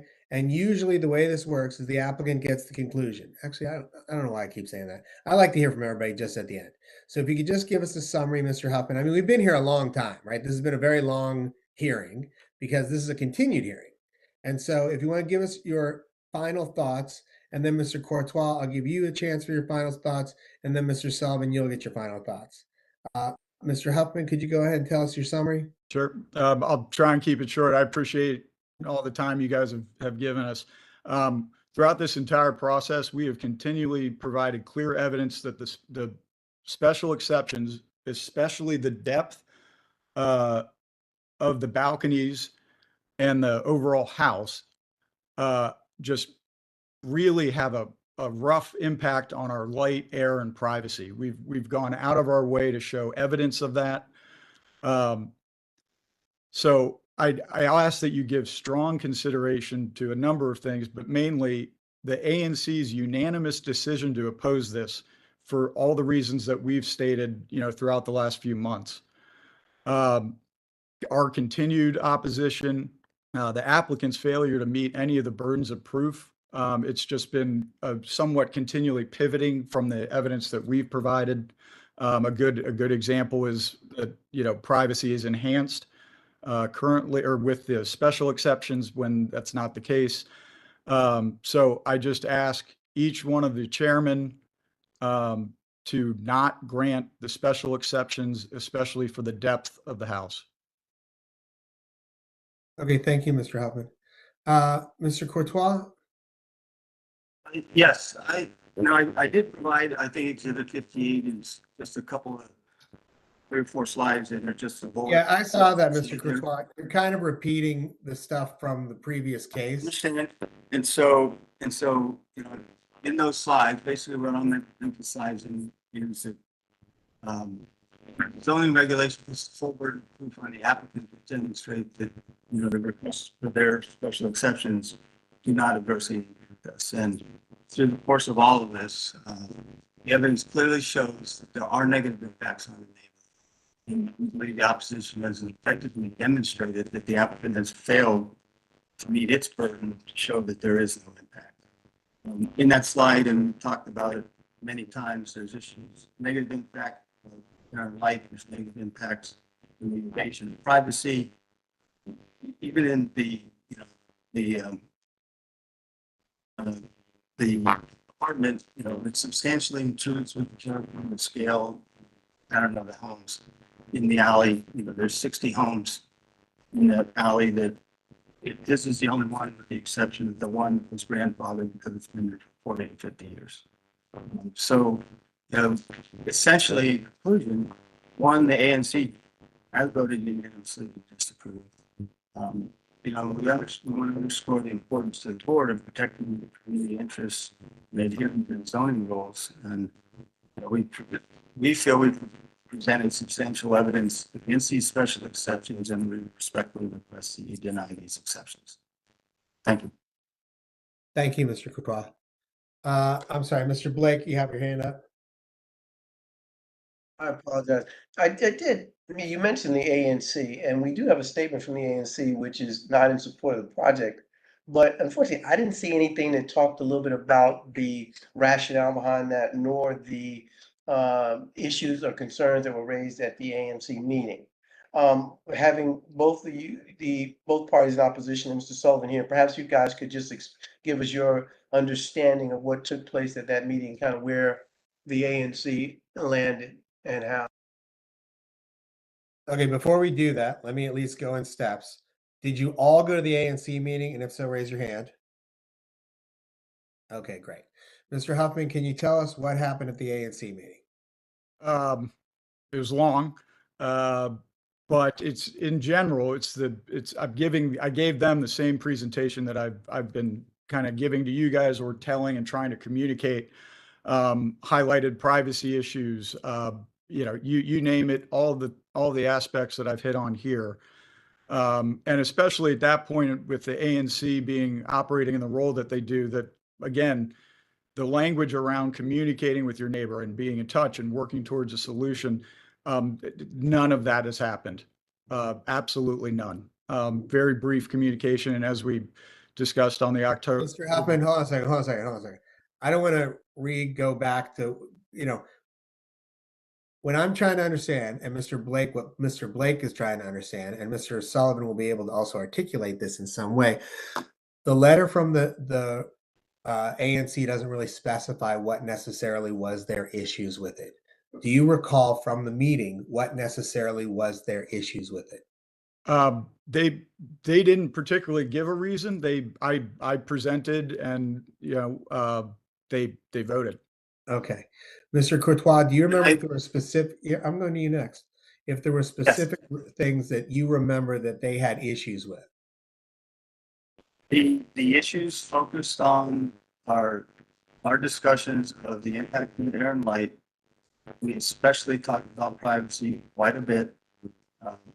There was another witness at the ANC that talked extensively about the auxiliary and the apartment, and you know how standing up against how this violated the you know the character of the neighborhood. You know, there's a lot of stand against that. Those auxiliary apartments. Okay. Okay. So those are the issues that were talked about, and you know whether Mr. Sullivan agrees with that.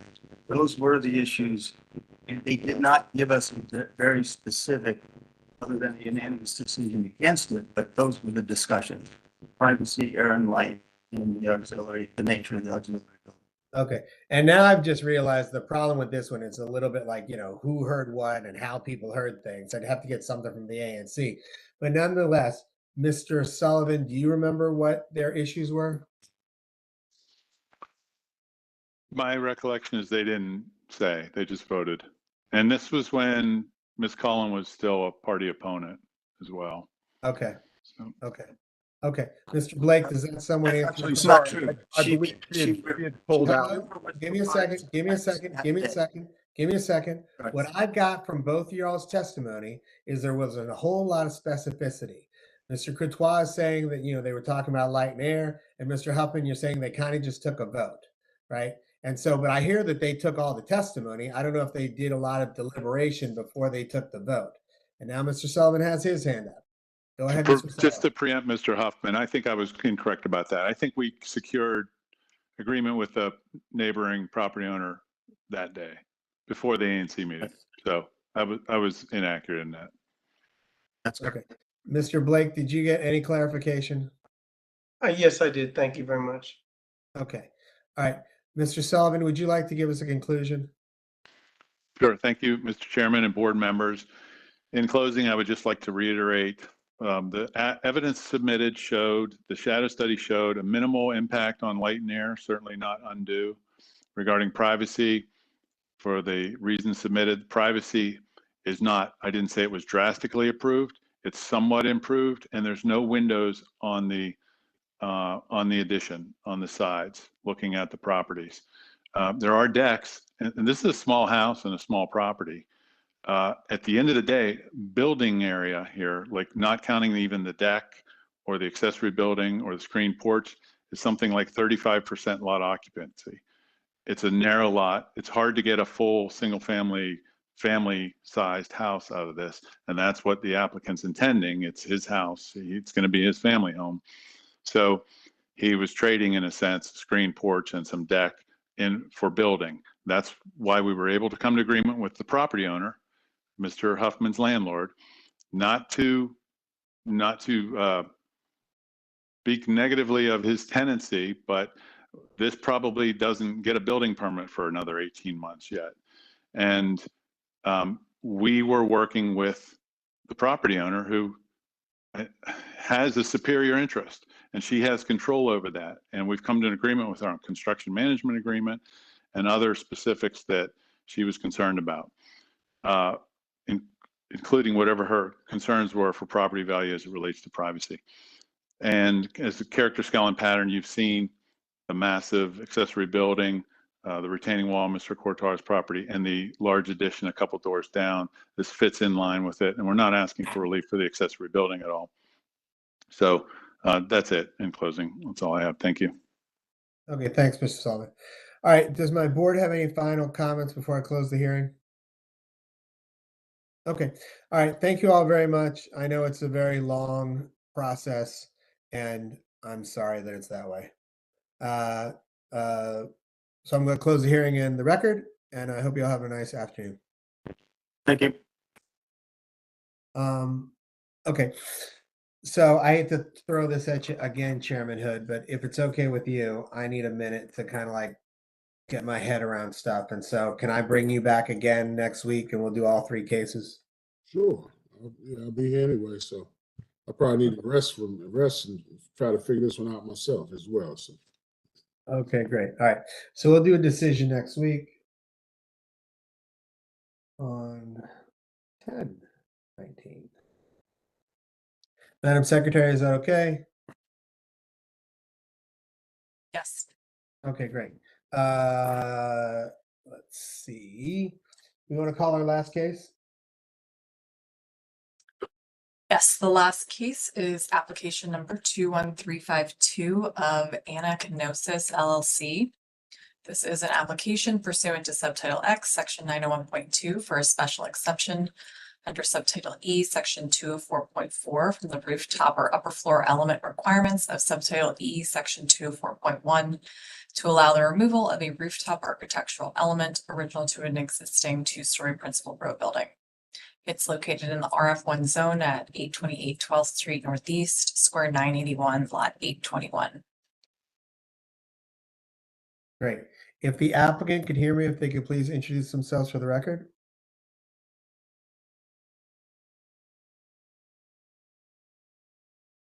Excuse me, Chair, I'm not seeing that person on right now. Not sure Okay, great. if the secretary can reach out or. Yeah, I don't see the applicant either in the list. Staff will follow up right now. Just give us a second.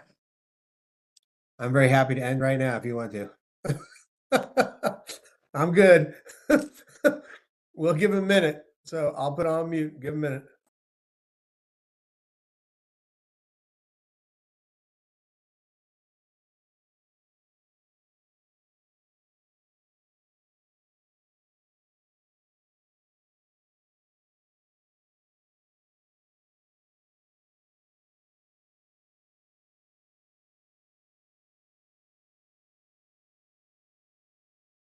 Madam Secretary, can you hear me? Okay, why don't you call me when you get them? Okay, and we'll just take a Yep. break until then. Okay. Okay, thanks, you guys.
Just FYI, Mr. Chairman, the applicant has been added as a panelist.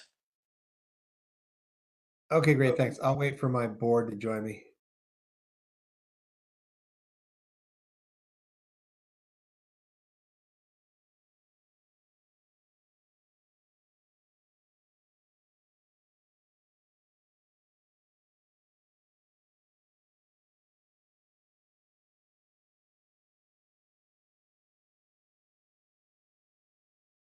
All right, Madam Secretary, could you please reintroduce the case? Sure. This is application number 21352 of Kenosis LLC. This is an application pursuant to Subtitle X, Section 901.2 for a special exception under Subtitle E, Section 204.4 from the rooftop or upper floor element requirements of Subtitle E, Section 204.1 to allow removal of a rooftop architectural element original to an existing two-story municipal row building. It's located in the RF1 zone at 828 12th Street Northeast, square 981, lot 821. Great, thank you.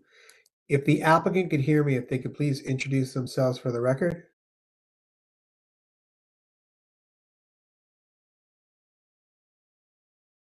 If you're on mute, maybe you're on mute.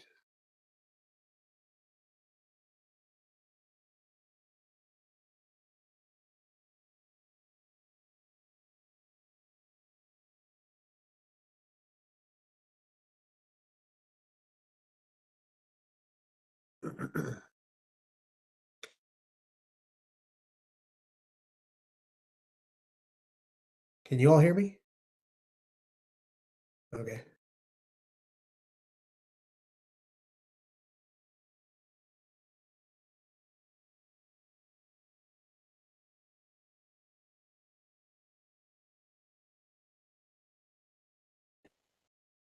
Madam Secretary, are they there?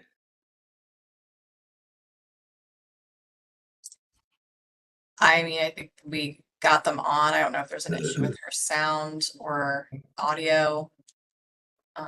We can try reaching out to her again. Okay, I'll tell you what, try reaching out to her again. And if it doesn't work, we're just gonna, in fact, what's next week look like? Next week should be full. I'm not the secretary, and I can tell you that. No, I'm Oh, I forgot next week. Oh my God. The decisions. I know there's now 3 decisions, but what, that's fine, Mr. Chair. I was just joking. Whatever you do is fine. well, I mean, how many, I'm asking Miss Mailer, because none seems to be happening. I'm getting ready to go. Yeah, we're trying to text her right now to see if there's what the issue is, but next week you have those decisions plus an expedited review, and then there are 5 hearing cases, and currently there's an appeal scheduled. I love how that says currently, Miss Mailer. Right. I hope that currently is for real. Otherwise, we got some serious problems. Okay, let's go ahead and just put this on for next week. Okay, we'll do it. Chairman Hood, you want to just stay on it since you got on it? Yeah, I can stay since we haven't heard the merits though. My We colleague. haven't heard the merits. I know you can pass. It's up to you. Anyway, you decide. We'll put this case first, Miss Mailer, after the decisions. You know what I'm saying? Okay, I may stay with that. I'll stay. Okay. Okay. Okay. 10:29. Okay, Miss Mailer. Okay. Yep. All right. I'm sorry. We tried. Okay. Y'all have a good day. We are adjourned. All right. Thanks. Have a good day. Bye bye.